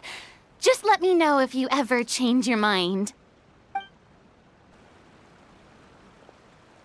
I believe it's also about time for me to take my leave. But hopefully I'll see you on set over the next few days. Even though my part's wrapped, I'd still like to swing by and help out the crew. See you tomorrow, Traveler and Paimon. Yep, see you tomorrow! Well, what should we do next?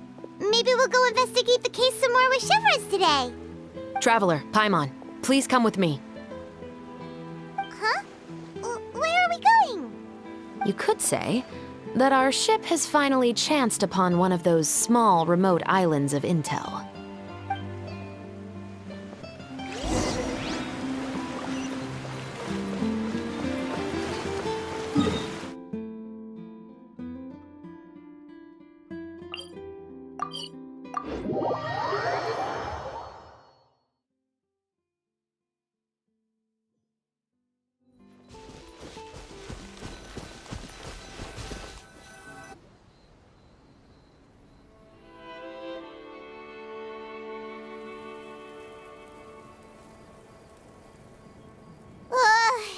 Paimon's exhausted. Paimon definitely didn't expect having to float this far after a full day of filming. So, Chevres, why did you take us here?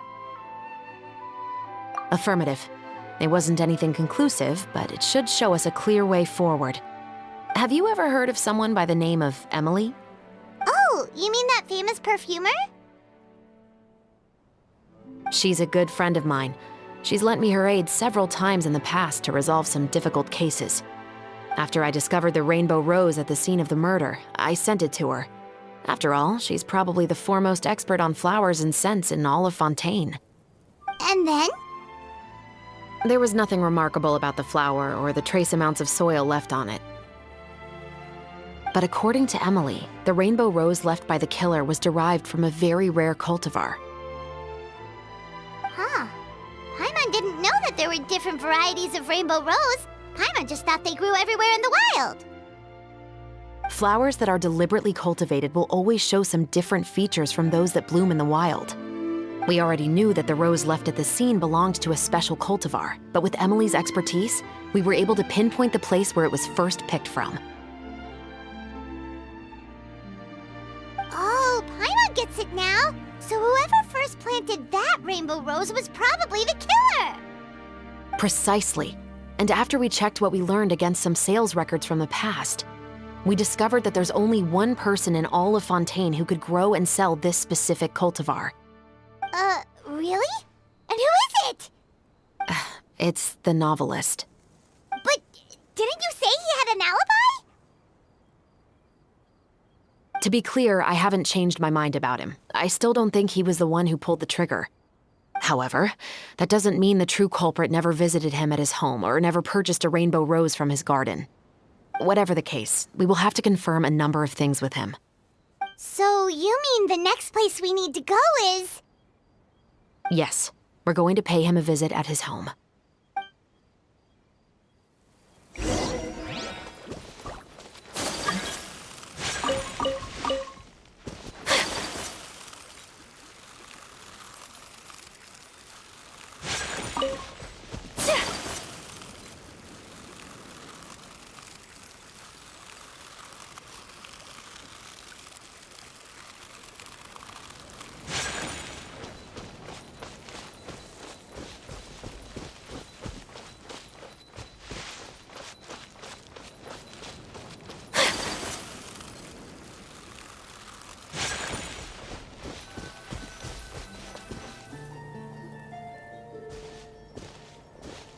That should be his house. There are so many Gardamex stationed around the place. That's pretty unusual, right? According to what he told me last time we spoke, he hired them so he won't be harassed or disturbed. Huh. So there are a lot of flowers in his garden, but Paimon doesn't think we'll be able to pick one without alerting the Gardamex. Right, which is exactly why I think there has to be a special connection between him and the killer. So, should we knock? Just wait here for now. I'd like to take care of a number of those Gardamex first. But they're so far away. How are you planning to do that? Don't forget, Paimon. I'm actually the real-life captain of the Musketeers.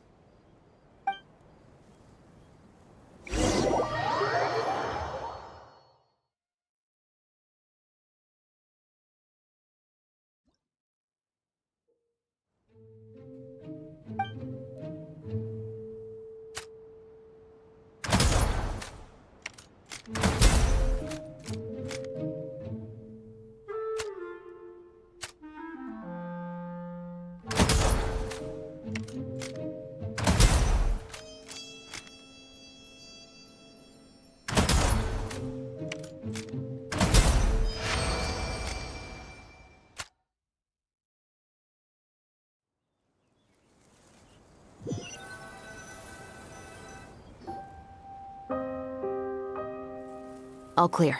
Let's go. Wait! Paimon's a little nervous now that we know he could be the killer. Can we go over our plan of action again? I'll go knock on the door and make sure it's safe inside. Once we're sure that we're in the clear, I'll ask him to come with us for a quick round of questioning at the guard's headquarters. But can't we just arrest him? We still have no evidence that he's the killer, or that he lent the killer any direct aid.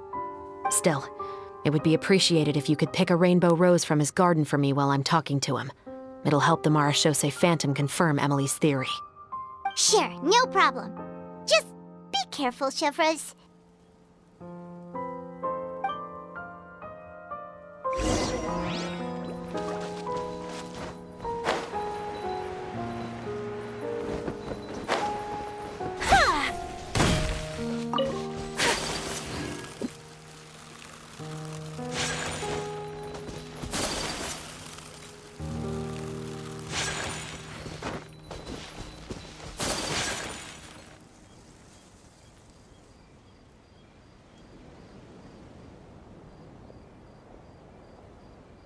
Excuse me, Mr. Baptiste, are you home? Who could it be at this hour? Oh, it's you, Officer Chevreuse. Would you mind accompanying me to the guard's headquarters, Mr. Baptiste? We would like to ask you some questions about a case. Oh, is it still regarding the murder case from before? I cannot confirm or deny that at this time. So it is then. Listen, I need you to come with me, Mr. Baptiste. Miss Chevreuse, I'll save you the trouble. Oh, and you two over there? There's no need for you to pick my flowers either. It's not time for them to bloom yet. Oh! Okay.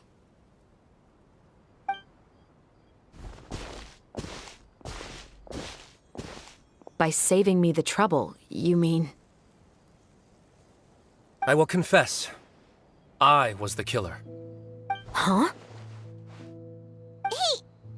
He just admitted he's guilty! Please relax, everyone. I'm not armed. The musket you're looking for has been buried in my backyard. Then it's my responsibility to inform you, Mr. Baptiste, that everything you say right now will be used as evidence for the inevitable trial.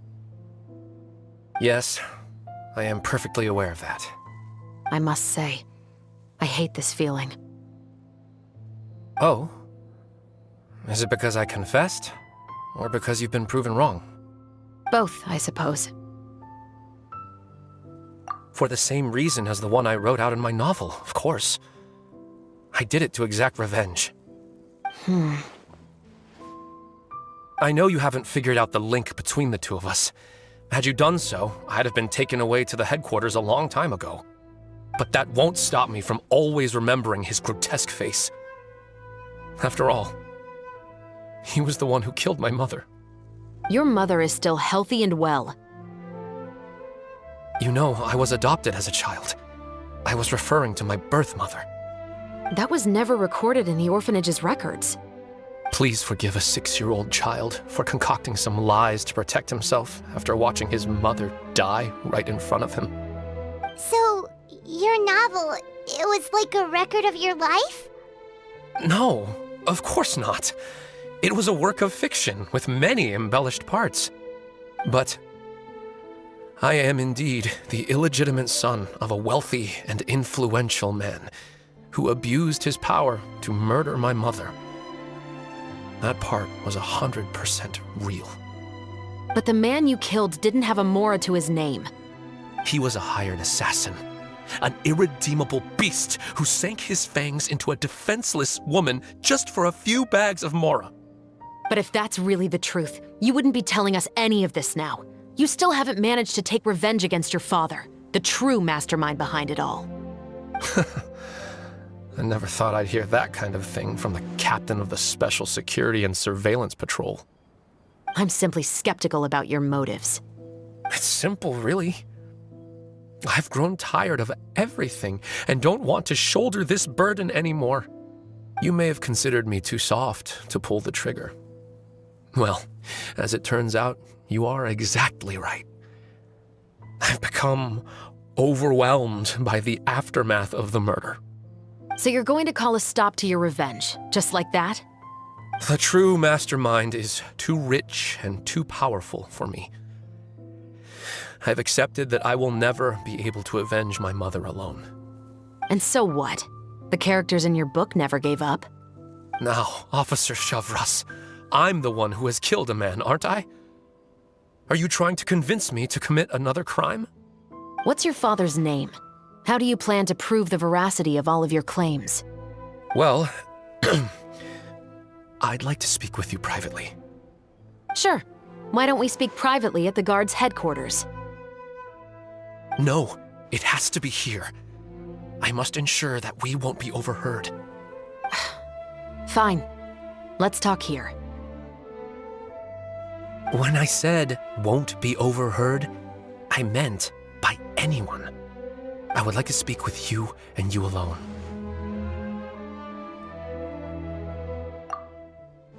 Thanks. I appreciate it. Please stay safe, Chevres.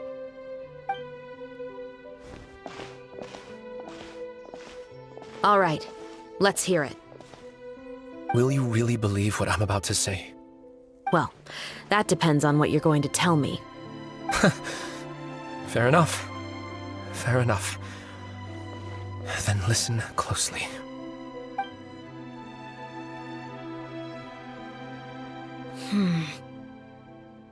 So that's how it's all connected. So, it seems you believe me after all. Do you want me to go public with this? No, of course not. At least, not right now. Then why did you bother telling me? You've read my work. What do you think? Even if you were to go public with all of this right now, he'd simply deny everything. It's been too long. Almost 20 years. Anything that could be used as evidence has long faded away. Even if there might have been a solitary island of truth once upon a time, it has long sunk beneath the waves by now. Justice will never find him. Not if you don't try. I know that as the captain of the Special Security and Surveillance Patrol, you will always stand on the side of justice. But do you really think a cushy life in prison really constitutes justice for him? I bet he could lead an extremely comfortable life in the fortress of Meripede. What are you trying to say? I've been observing you from a distance. Your portrayal of the musketeer was exquisite. Pull the trigger of justice against him. Let the villain get what he deserves. You want me to let you go so you may complete your revenge? No, Officer Shavras. I know that would be impossible. No. What I'd like is for you to perform the deed on my behalf. Oh, Chevres sure is taking her time. What could they be talking about anyway? Oh, Paimon's worried. What if he decided to attack her?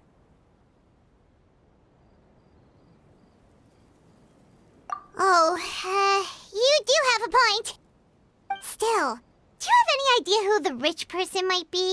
And why the novelist doesn't want us to hear what he's saying to Chevres? Sorry to keep you waiting, you two. Hey, how did your talk go? I've already sent someone to escort Baptiste back to the headquarters for questioning. He wasn't lying about the musket. It was indeed buried in his backyard. But what about the name? Did he tell you the name of the rich guy? Yes, he did. But for now, I have to return to the Special Patrol. There are still a few loose ends I need to tie up. I'll probably be quite busy over the next few days, so apologies if you don't see me on set. All right, Paimon understands if you can't tell us everything you know.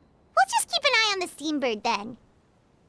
Actually, there's still something else I need your help with.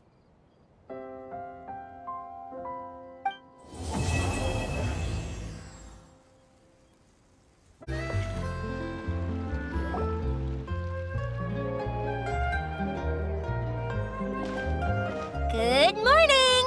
Hayaka and I were just talking about you. Is Chevres still not joining us today? Probably not. We haven't seen her either. Huh? That's such a pity. Director Farina said that we've only got a few small scenes left before wrapping up the entire thing. She even said that she'll get me into a couple scenes, so everyone will have a chance to shine in front of the camera. We were also planning on having a victory feast once we're all finished filming. You can join us, right? If only Chevros was here. I still haven't taken a photo with her. I'm afraid that can't be helped. Those Special Patrol folks are like phantoms when they've got a case on their hands. But to be honest, I'm even more concerned by what I read in the Steambird earlier this morning. It said that the killer in the murder case was none other than the author of the Two Musketeers. Oh yeah, I heard about that too. He came forward and confessed his crimes, but gave no explanation as to why he pulled the trigger. We didn't know about this case at all when we joined the film. Is it going to affect the reception of our work? From a pure publicity standpoint, this will draw a lot more attention to our film. I have to say, though, that no director can be perfectly comfortable with garnering attention through means other than artistic skill. To be fair, I feel like that ship sailed the moment you allowed yourself to be named as the director on our posters. It's not my fault that I'm super popular. What was that saying again? My popularity has, Sunk to an all-time low? spread to the four corners of Teyvat.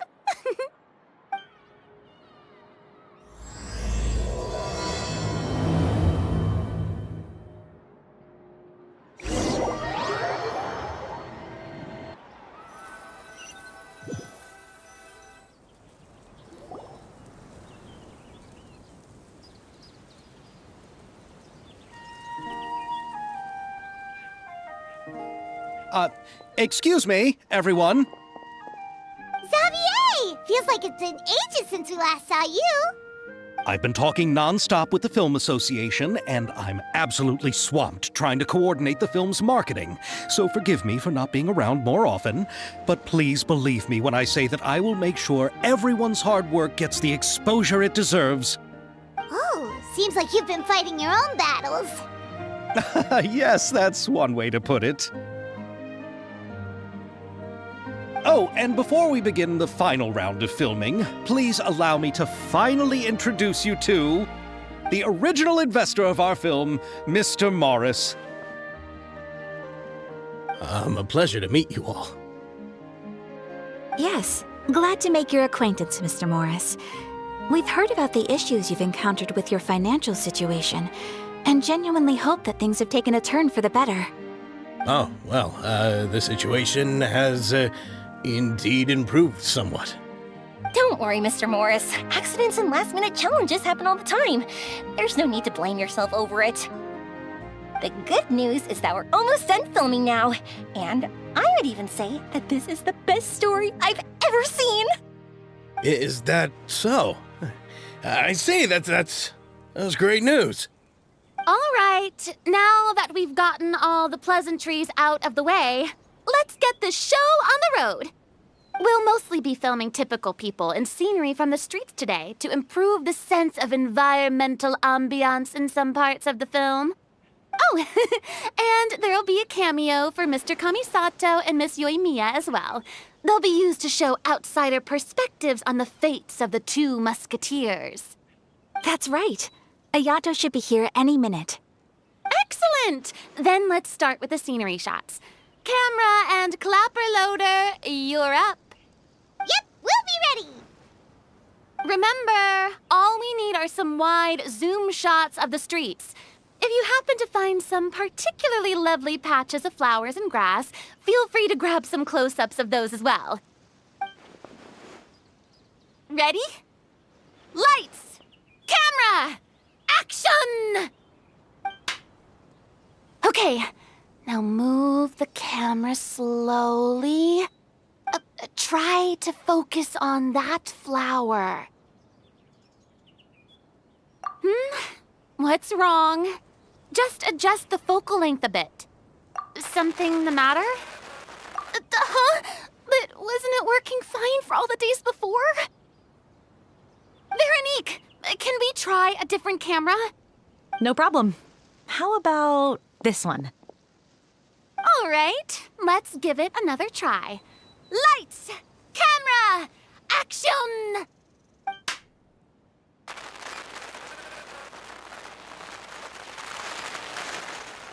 Don't tell me. This one is broken too? Veronique, do we have any other spare ones we can use? I'm afraid we only brought these two today. What? Then go find a workshop to get them repaired right away. Oh, and you too, Bono. Go find our spare camera in the warehouse and bring it back to the set. On it. Greetings, everyone. My apologies for the delay. Is something the matter, Ayaka? It seems like there are some issues with the filming equipment today. We're stuck for the moment. I see. Well, let's not just stand here twiddling our thumbs. Actors, to the makeup booth. We'll start on the next scene as soon as we get a working camera. The people at the workshop told me that the part which holds the lens in place seemed to have fallen off. That's super strange. It was perfectly fine just yesterday. Well, no time to dwell on that now. Let's get back to filming. Ahem! Quiet on set! Places, everyone! Lights! Camera! Action! By the way, have you heard about that recent murder case? Yes, I have. It seems that they've caused quite the commotion in the city. I heard that the chief of the guards is so mad about not catching the culprit that he's about to explode. Oh? I find that quite hard to imagine, considering how he already looks most days. Director, we have a problem. Oh, we're in the middle of a take! Couldn't you wait until we wrapped up this scene? No, Director, our film, all the finalized film that we've been keeping in the case has disappeared. Oh, wait, well, what did you say?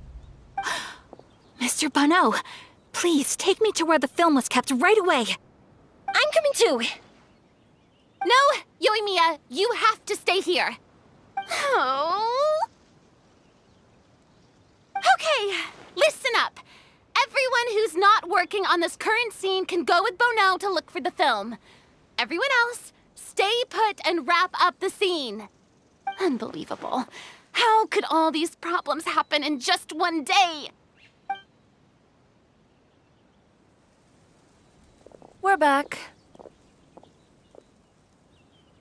How did it go? Did you find the film? We found it in the sewers. Huh? In the sewers? Is the film still okay? We discovered it just in time, so we should still be able to salvage it. The others are checking now to see if we lost any specific scenes. Oh, you scared me for a moment there. I nearly thought we had lost everything. I really don't want to experience that feeling of despair again. Okay, but who could have stolen the film and dumped it there? Could it be, some competitors working on other films? But if they wanted to harass us, why wait until the last day? Okay, we don't have time to really look into it right now. Let's strike while the iron is still hot and wrap this thing up once and for all. Yeah, let's finish it.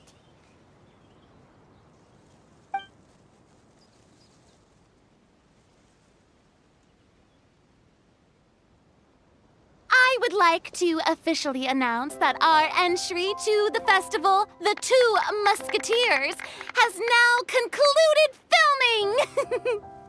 Ugh, Paimon is spent. It's so late already. Even though the filming process proved to be extremely challenging, everyone provided valuable and unique contributions to the final product.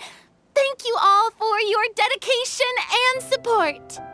And just like Director Farina, I would also like to extend my most heartfelt thanks to all of you. Really, you've all helped me so much. All right, let's save the awards speech for later and hopefully also get some rehearsals in before the real thing. Anyway, now it's time to party! Let's all make our way to the beach and have a celebration feast so loud and fun that even the blubber beast will want in. Party, party! Paimon wants to party!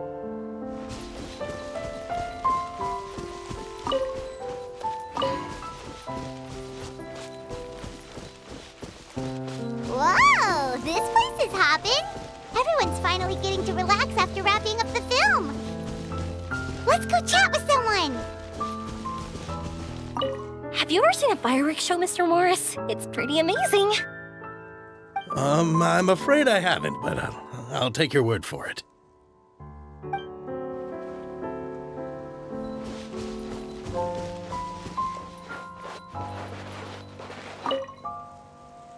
I was thinking, if this film turns out to be a success, could I ask the two of you to stay and be a part of my crew? Of course, I'll definitely increase the pay for next time. I'd be more than happy to, Mr. Xavier. Thank you for the offer, Mr. Xavier. But I've made some plans to go on a journey to the other nations once the festival is over. Is that so? Well, then in that case, bon voyage, Miss Veronique. Please feel free to get in touch once you've returned to Fontaine.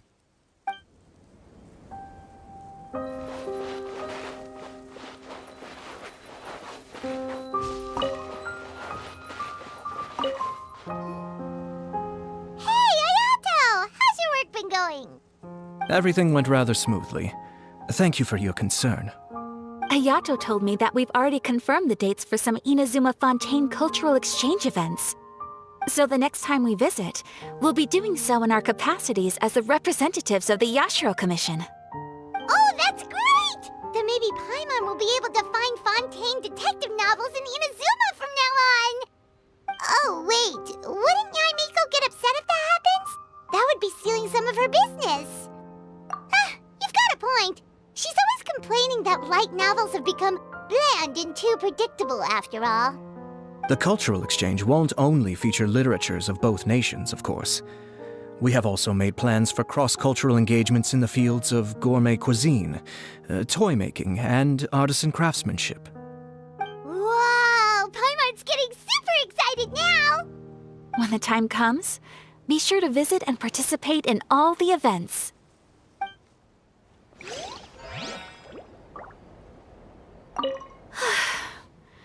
I wish we could have spent some more time here. Don't worry. It won't be long before we're back again.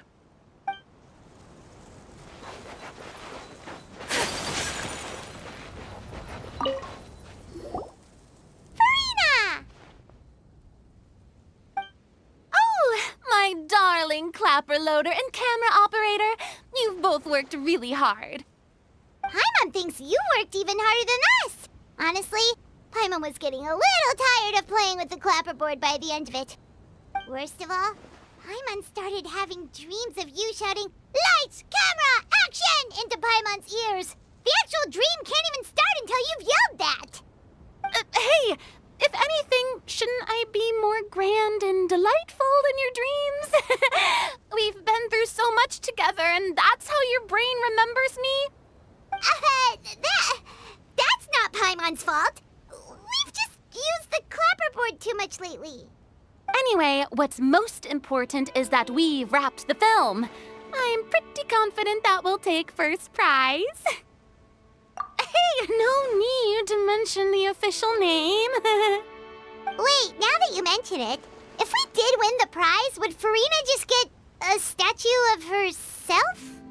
Come on, I don't need that kind of attention. Xavier can accept the reward on our behalf. But just imagine! Farina accepting the Farina Award and holding a Farina statue. I'm going back to my dessert now. You all can keep discussing that on your own.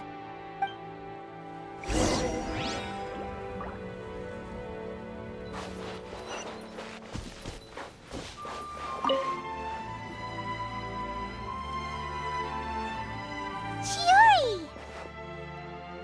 Hey, you two. Are you not really into these kinds of big social occasions? Not particularly. But this is still better than Fontaine Fashion Week. But if this film becomes a big hit, people will definitely come flocking to your shop. Yes, that's highly likely. As long as the film can premiere as planned. Are you still worried about the case? That and all the obstacles we had to face today. You're right. It's as if all our bad luck just manifested at once. But why today of all days? No, it's nothing. We've already delivered the film to the editors, so there should be nothing more to worry about. How are you doing, Mr. Morris? You having a good time? Well, you could say that. Do you happen to know when the party is scheduled to end?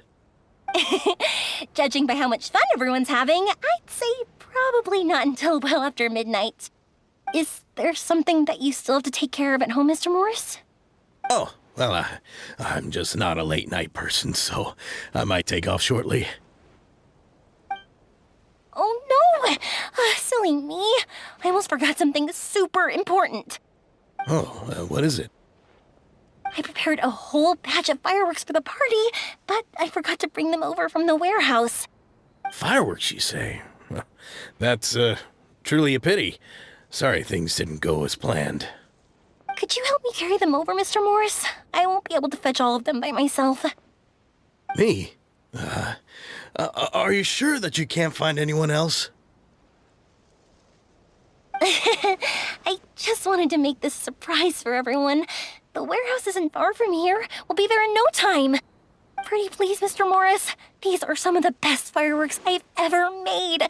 So I also want you to see them before you leave. They're stunning. I promise that they'll be a once-in-a-lifetime experience that you'll never forget. But... It's okay. Just come with me. If we're sneaky enough, nobody else will see us leaving. All right. The warehouse is right over here. I moved the fireworks there in advance, so it shouldn't be too much work bringing them back. It's still a ways away from the party. Sorry about that, Mr. Morris. It's probably because I'm used to carrying fireworks all the time, so it doesn't feel like a lot of work to me.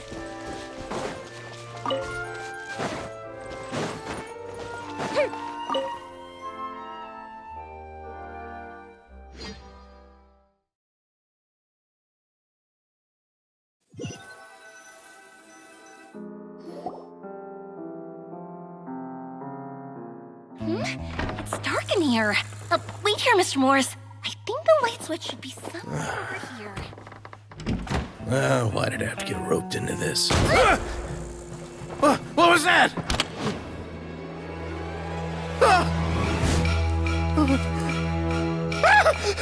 Who's there? Get me out! Get me out of here! Did you really think you'd get away, Morris?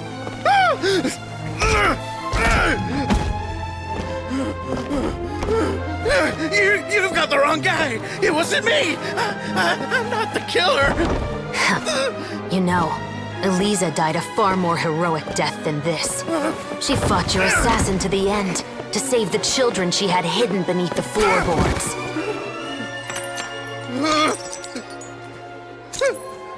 That is Eliza's pendant. The one with a photo of you two inside. The one you gave her. Ring any bells? It's a fake! It has to be! There's no way! No way your assassin didn't destroy it, you mean?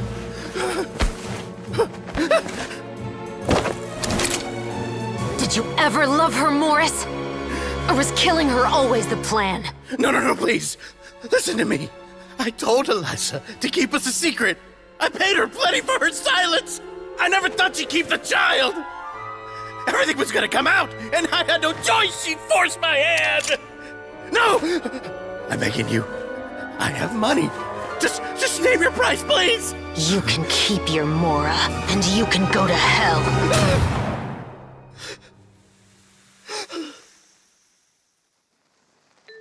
I'm Captain Shovraz of the Special Patrol. Morris, you're under arrest for Eliza's murder. Huh?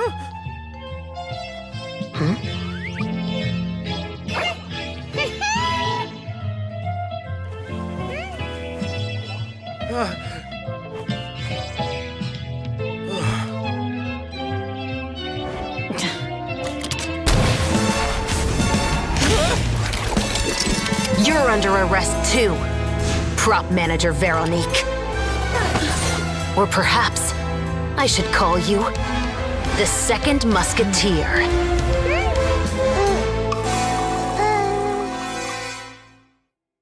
Wait, what's going on? This wasn't in the script. Drop the gun, Veronique. Why? Why would you keep me from exacting revenge on this heartless monster? Drop your weapon. This is my final warning.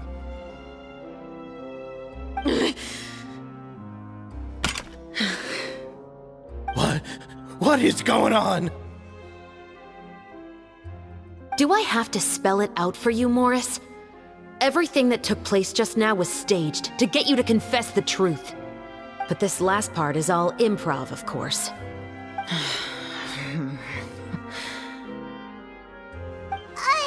Shivers, you told us you wanted us to help you stage a play. You never said anything about the Second Musketeer. It's because even I had no way to confirm my theory until now. Thank you for your performance, Yoimiya. Could I trouble you to go and bring in the other Special Patrol members? They should be on standby just outside.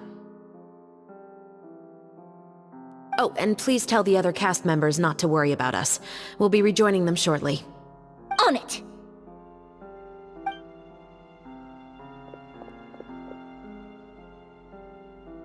So what do you think, Morris?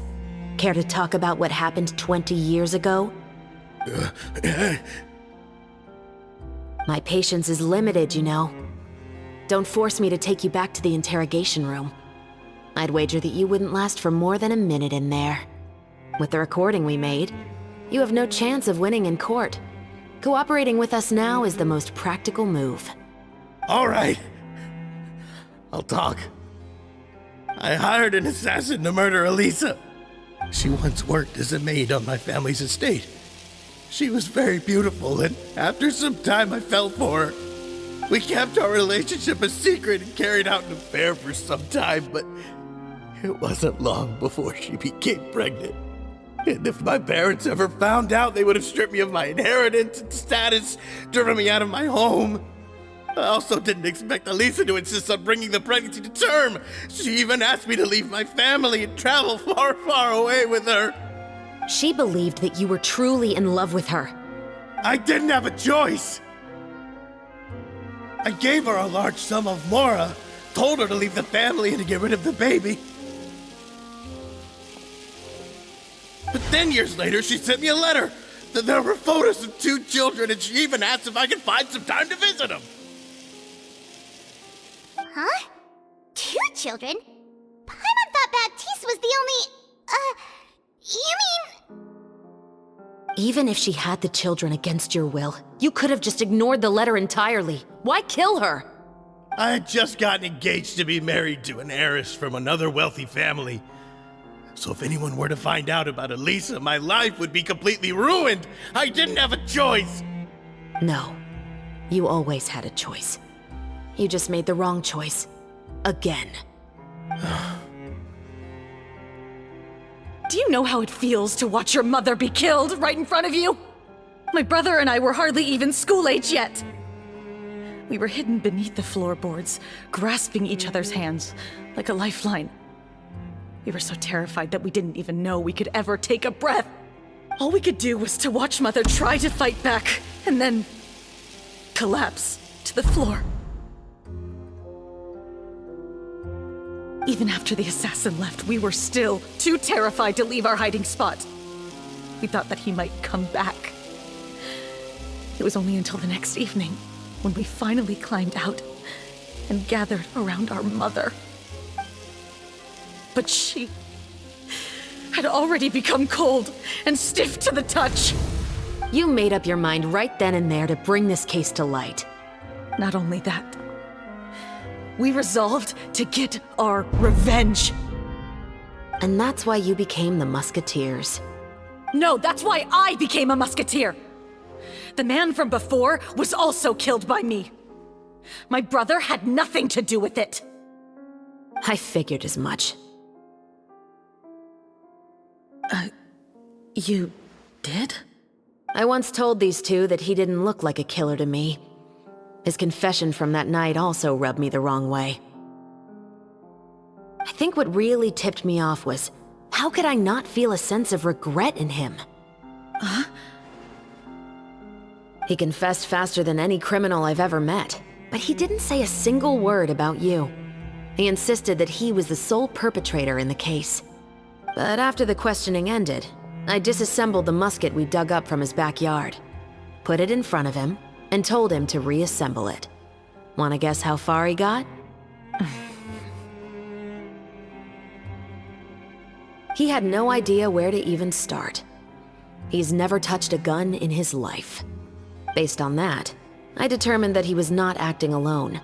He only surrendered himself to draw our attention and create a moment of opportunity for his partner. So, I decided to play along. And as expected, the second Musketeer followed us without hesitation once she saw Morris get separated from the rest of the cast. Besides, why else would he call the novel The Two Musketeers? But how did you know it was Veronique? I figured it out the moment Baptiste told me his father's name. That so-called financial crisis was all just a ruse. He just wanted to sign up as the investor and then leave the film without any source of funding. After all, he has a vested interest in minimizing the reach of this story. It's really just the same thing as what he did to Eliza all those years ago. Human scum. But then Xavier pulled out all the stops and got the film made against all odds. Morris couldn't have that. With the killer in custody, he figured it was safe to act. And so he came to visit the set today, just as I expected. Wait, so you were behind all those mishaps today?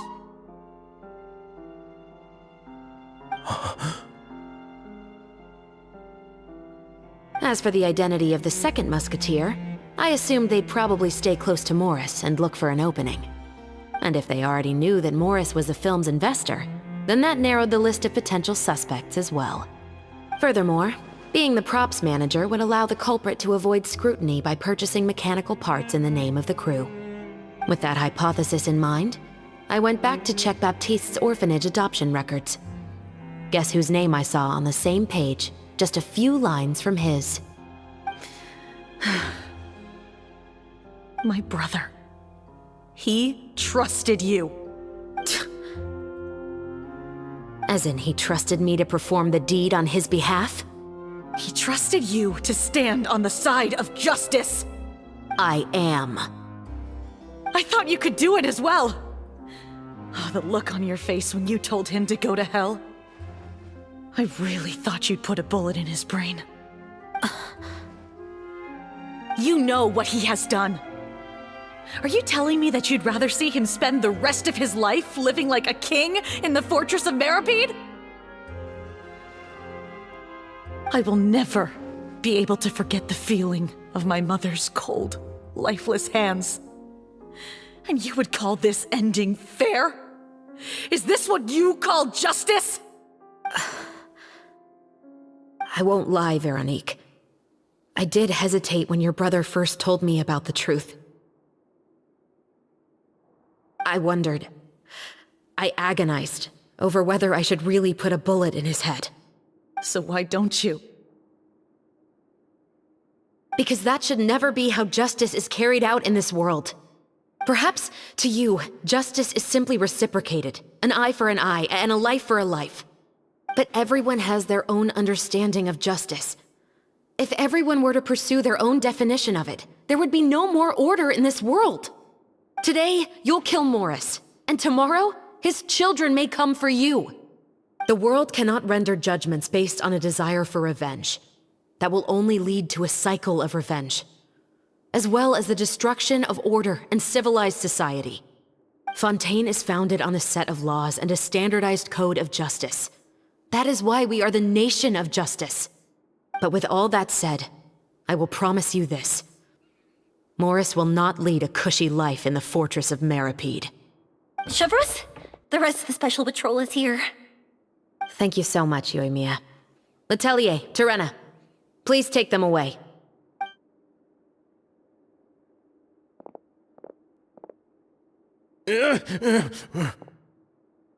I still can't agree with your reasoning. I know. Justice has not been delivered.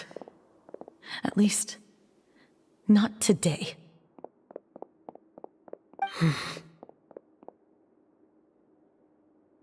Chevros. Let's go. We should give an explanation to the crew. Thank you for your concern. I'm fine. I'm just thinking about the things in life that have driven people to take justice into their own hands.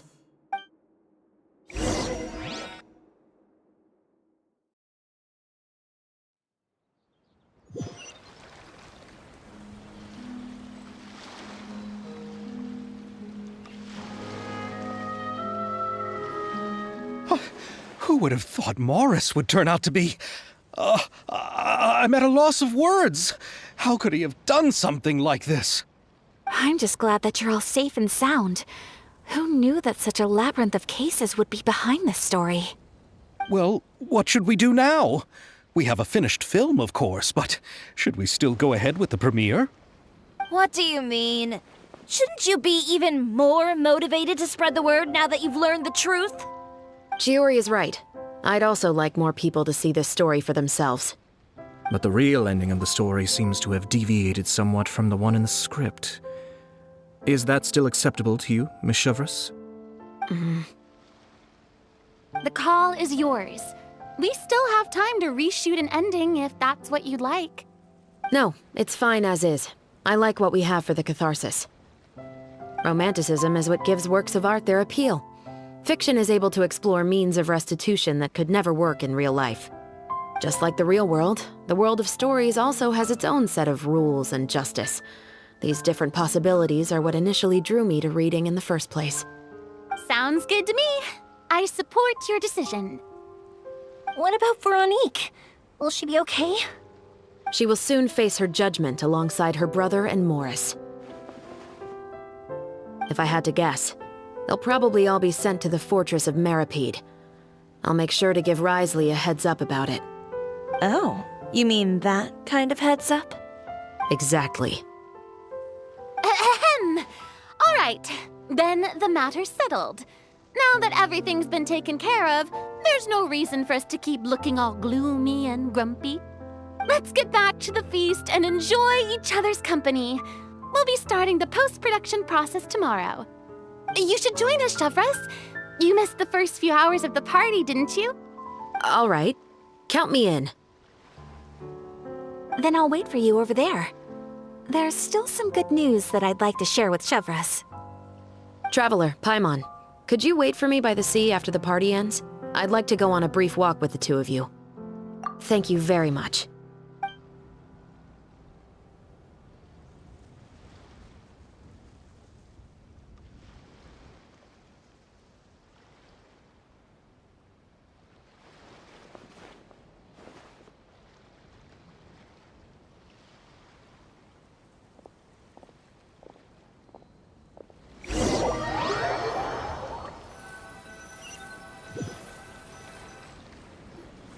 Sorry for the wait.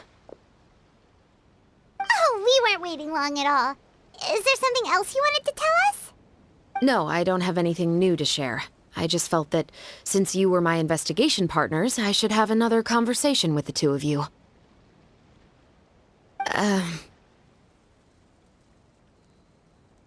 Traveler, how would you have responded to Baptiste's request if you were in my shoes? Is that so?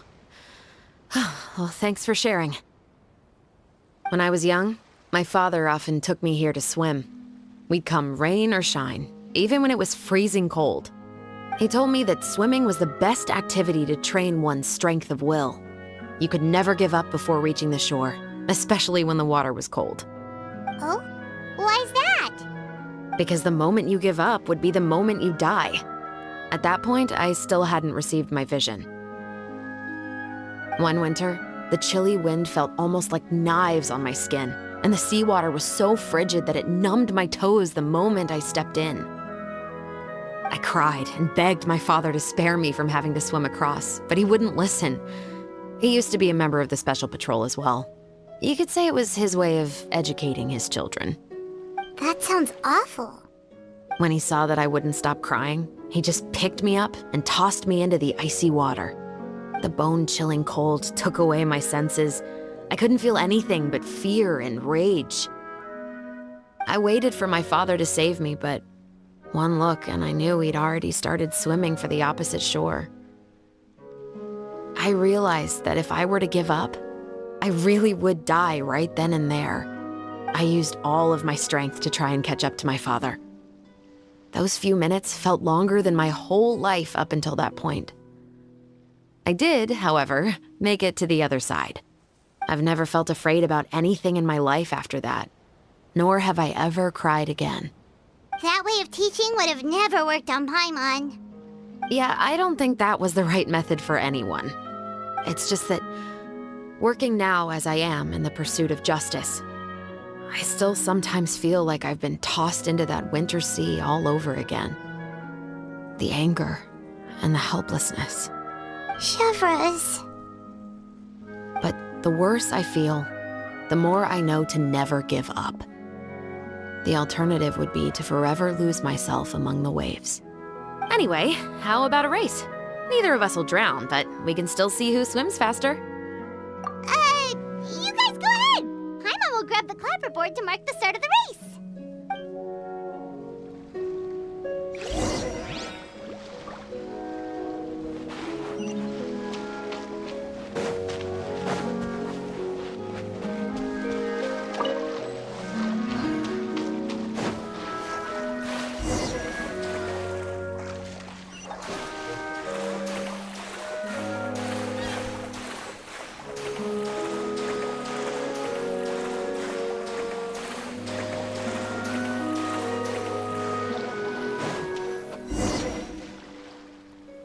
Oh, that felt good. You were so fast in the water, Chevreuse. You were swimming even faster than Paimon can fly. So, about the Special Patrol, did you join because of your dad?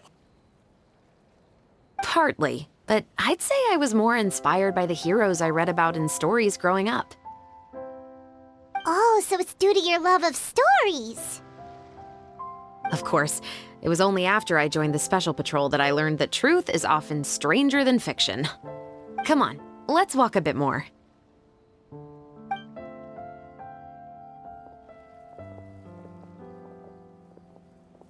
To be honest, I do sometimes question whether the decisions I make are the right ones. But I know that no matter what, I must keep swimming. Because the only thing I've got my eyes on is the shore in the distance.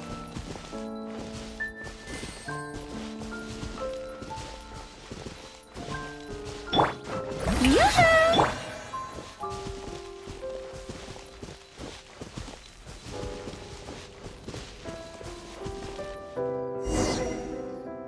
Thank you for coming on this walk with me. I feel a lot better after getting all that off my chest. Huh. We're nearly back at Baptiste's house. Huh, you're right. I didn't realize we were so close. He really did plant a lot of flowers. It's just like how he described it in the story. Huh? Wait. Paimon, Traveler, look! The rainbow roses in the garden. They're in full bloom now.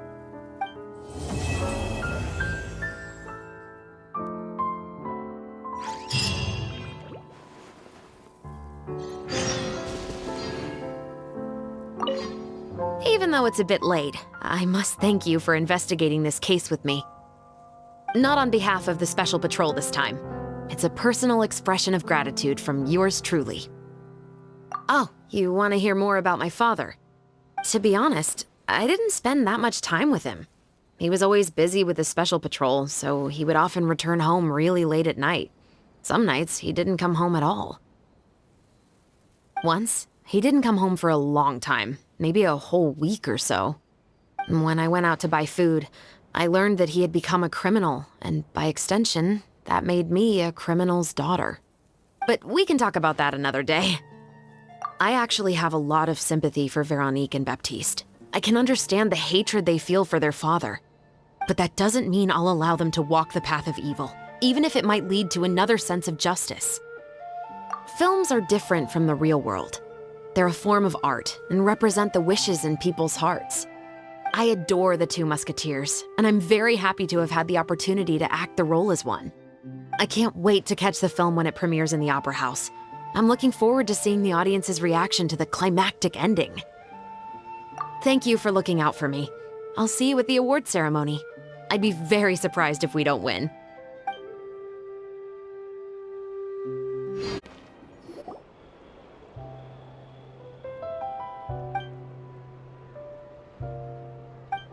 Xavier, it's been a while.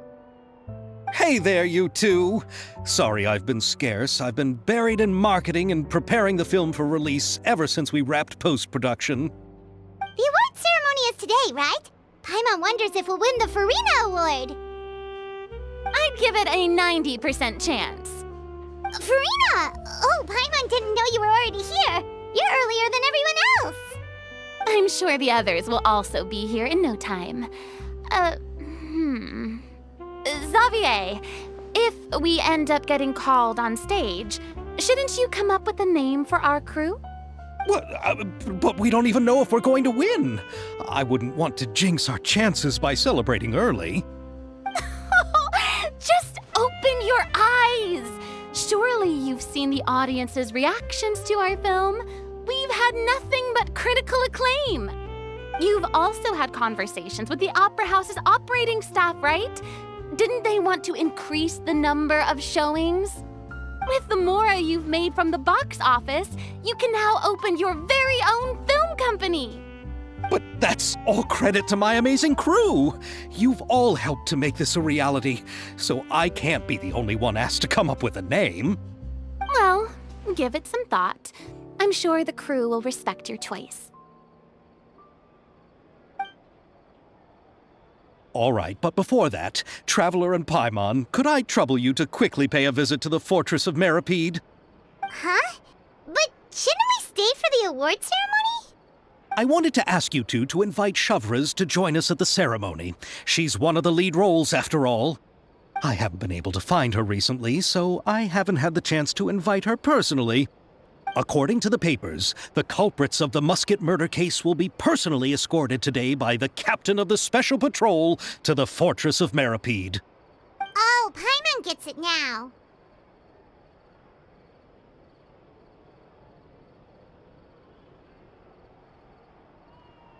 Yep, just wait here, Xavier, and maybe try to come up with a few snappy-sounding names. All right, then I'll leave you to it.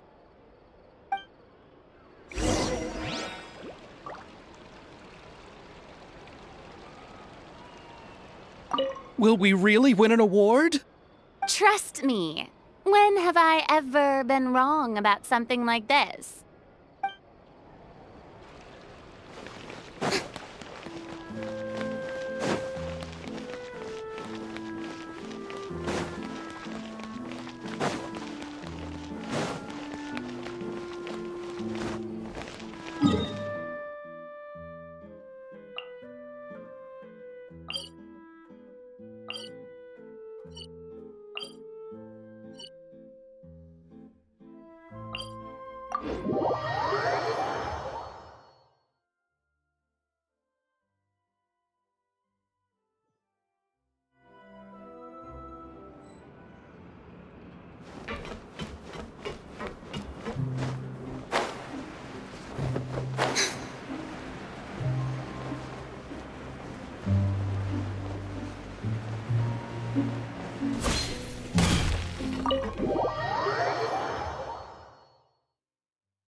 This is as far as I'll be taking them. I'll leave the three of them to you now. Got another errand to run? Something like that. I'm expected at a party. Now that's something you don't hear every day. Found a new pastime? No, it's just a special occasion. Shavras! Risley! Festivals really do bring people together. It's been a while since I last had so many visitors at the Fortress of Meripede. Call it the festival spirit, I guess. Yeah, you could say that. Even our head nurse has gotten herself all worked up preparing super deluxe nutritious shakes. Just one gulp and you'll have met all your nutrition needs.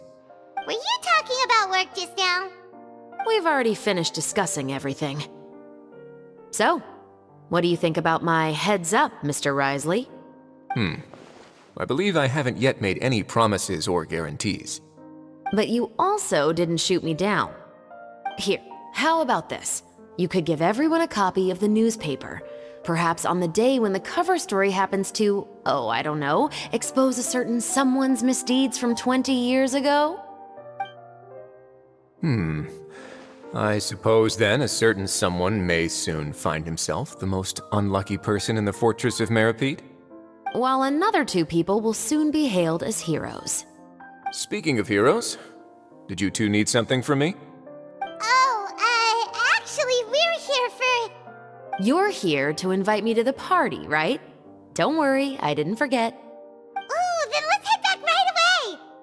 See you, Risley! Happy Fontanalia Festival! And the same to you.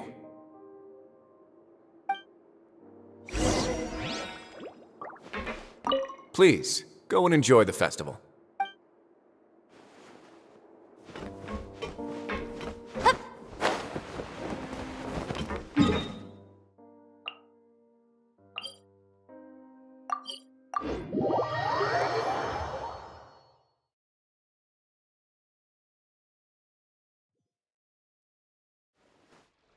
And the winner of the Farina Award for the first Fontanalia Film Festival is...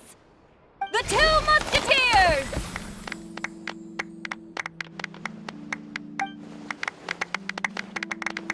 We won! We really won! Congratulations, Mr. Xavier. We won? I can't believe it! I really can't thank all of you enough! See? My takes on Fontaine's entertainment industry have never been wrong. Now, please welcome to the stage the producer of The Two Musketeers, Mr. Xavier!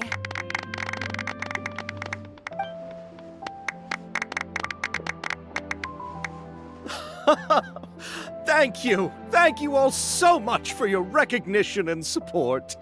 While I'm up here, I would love to give special thanks to... Time really flies, huh? It certainly feels that way. It feels like it was only yesterday when you were teaching me to hold a musket. Will you come back to Fontaine again? Of course! I'm very fond of this city. There are so many novel and interesting things that it's been hard to keep track of them all. But how about you? Would you be interested in visiting Inazuma? I can't say the thought has crossed my mind before, but I'd be willing to consider it now. I will be eagerly awaiting your visit. It would be wonderful if you could visit my home and enjoy a taste of our tea and desserts. Yeah, let's keep in touch. Did you accomplish all you came here for? Yes. And you should visit Inazuma again sometime. How has Ogura and her business been? To my knowledge, she's doing quite well. Tell her I said hi. I certainly will. I heard the thunderstorm has stopped. Yes, and the war has also been brought to an end. Peace and prosperity has returned to the islands. I quite like the sound of that. Perfect for hanging textiles out to dry. I'd like to offer my thanks again to the entire cast and crew. Without you, I would have never completed this film, much less had the opportunity to be standing on this stage. With the support of my entire crew, I would like to officially announce our film company, Musketeer Pictures! Woohoo! Ooh, that has a really nice ring to it. Then in that case, let's please welcome all the members of Musketeer Pictures onto the stage for a commemorative photo. Oh, Paimon didn't know we'd also be taking pictures. Director Farina, I believe you are the most deserving person to raise this trophy. Huh? No. There's no need. It's so embarrassing. It's an honor the director deserves. Yes, I agree. Just accept that you're not getting out of this.